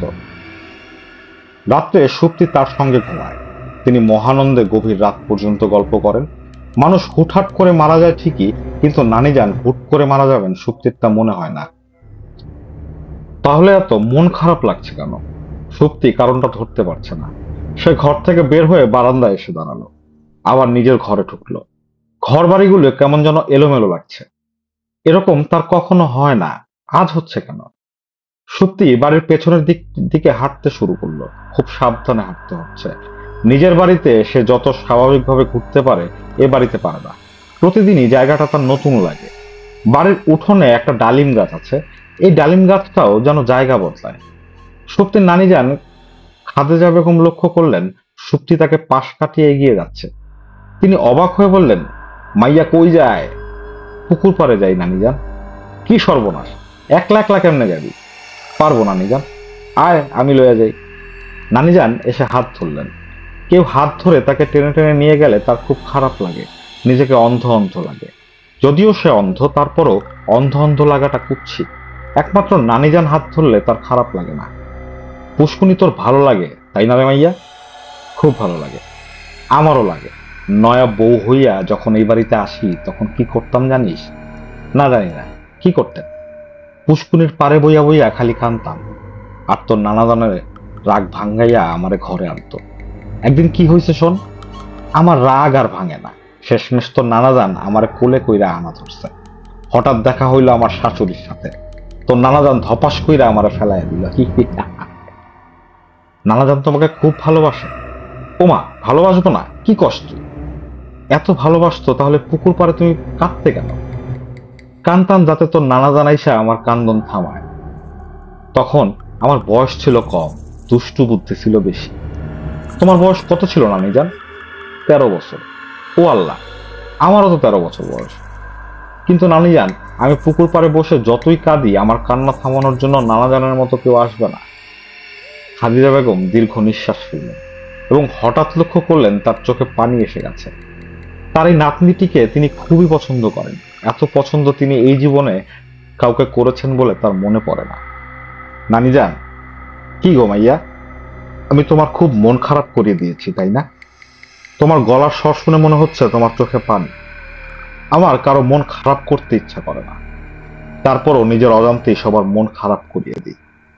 আমার মাঝে মাঝে কি ইচ্ছা করে জানো? কি ইচ্ছা করে? ইচ্ছা করে তোমাদের এই পুকুরটায় ঝাঁপ দিয়ে পড়ে যাই। একবার সাহস করে পড়তে পারলে তোমরা শুরুতে প্রচন্ড কষ্ট পেলেও পরে আর কষ্ট পেতে না। সুপ্তি কাঁদছে, অনেকদিন পর ব্যাকুল হয়ে কাঁদছে। নানিজান তার গায়ে মাথায় হাত বুলিয়েও তাকে শান্ত করতে পারছেন না। কি যে সুপ্তির হলো, সে সারাদিনই কাঁদল। নানিজান রাতে তাকে জড়িয়ে ধরে ঘুমোতে গেলেন এবং তিনি লক্ষ্য করলেন সুপ্তি বারবার কেঁপে কেঁপে উঠছে। সুপ্তি ঘুমের মধ্যে ফুপিয়ে কাঁদছে, যদিও তার কাঁদার কথা না, কারণ সে খুব আনন্দময় একটা স্বপ্ন দেখছে। আনন্দময় স্বপ্ন দেখেও মানুষের চোখে পানি আসে। তারও হয়তো তাই হচ্ছে। সে দেখছে যেন ম্যাজিক ভাইয়া তার সামনে বসে আছে, হাসছেন। ম্যাজিক ভাইয়া, আপনি কেমন আছেন? ভালো আছি। আপনি কি জানেন আজ আমি সারাদিন কেঁদেছি? জানি। কিভাবে জানেন? আমি জানবো না কেন? আমি জাদুকর না? আমি এখনো কাঁদছি আর আপনি হাসছেন। তোমার কান্না থামার ব্যবস্থা করেছি বলেই হাসছি। ভোরবেলা যখন তোমার ঘুম ভাঙবে তখন আর কান্না থাকবে না। কেন? আমি তোমার জন্য ভয় ধারণ ভয়ঙ্কর একটা ম্যাজিকের ব্যবস্থা করেছি। তোমার ঘুমের মধ্যেই ম্যাজিকটা ঘটবে। ম্যাজিকটা হলো তোমার জন্য আমার উপহার। আপনার গলার স্বরটা এমন করুণ শোনাচ্ছে কেন? আমার মনটা খুব খারাপ, এই জন্য বোধ হয়। মন খারাপ কেন? তা তো তোমাকে বলবো না। সুপ্তির ঘুম ভাঙলো খুব ভোরে। ফজরের আজান হয়ে গেছে, ঘরে সামান্য আলো এসেছে। সুপ্তি বিছানা থেকে নামলো। তার মনে হচ্ছে সে যেন অন্য কোথাও চলে এসেছে। সবকিছুই কেমন এলোমেলো, কেমন অপরিচিত। যে খাটটা থেকে নেমেছে সেই খাটটা অপরিচিত। যে ঘরে দাঁড়িয়ে আছে সেই ঘর অপরিচিত। তার শরীরও যেন কেমন ঝিমঝিম করছে। কিছু একটা ঘটেছে। কি ঘটেছে সে বুঝতে পারছে না। সুপ্তি দরজা খুলে বাইরে এসে দাঁড়ালো। কয়েক মুহূর্ত চুপচাপ দাঁড়িয়ে থেকে আকাশ ফাটিয়ে চিৎকার দিল। সুরমা নামাজ ফেলে ছুটে এলেন। সুপ্তি মার দিকে তাকিয়ে কাঁদতে কাঁদতে বলল, মা, অদ্ভুত একটা ব্যাপার ঘটেছে। আমি চোখে দেখতে পাচ্ছি। তুমি আমাকে জড়িয়ে ধরে থাকো, আমি সহ্য করতে পারছি না। পৃথিবী এত সুন্দর কেন মা?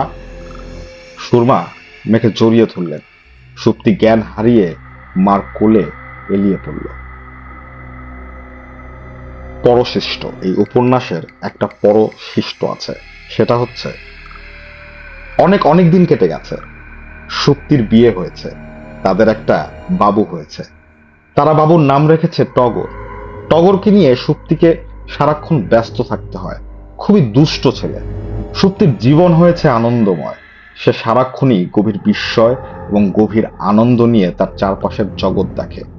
সামান্য একটা পোকাও যদি তার সামনে দিয়ে হেঁটে যায়, সুপ্তি চেঁচিয়ে বলে, টগর, দেখে যাও, দেখে যাও, কি সুন্দর একটা পোকা। মাঝে মাঝে সুপ্তি একটা অদ্ভুত স্বপ্ন দেখে, যেন গভীর একটা বন, সেই বনে একটা কদম গাছ। এই গাছটা অন্য গাছগুলোর চেয়ে আলাদা। অন্য গাছগুলো চোখে দেখতে পায়, এই গাছটা পায় না, কারণ এই গাছ তার দুটো চোখ একটা মানুষকে দিয়ে দিয়েছে। এই অদ্ভুত স্বপ্নের মানে কি সুপ্তি বুঝতে পারে না।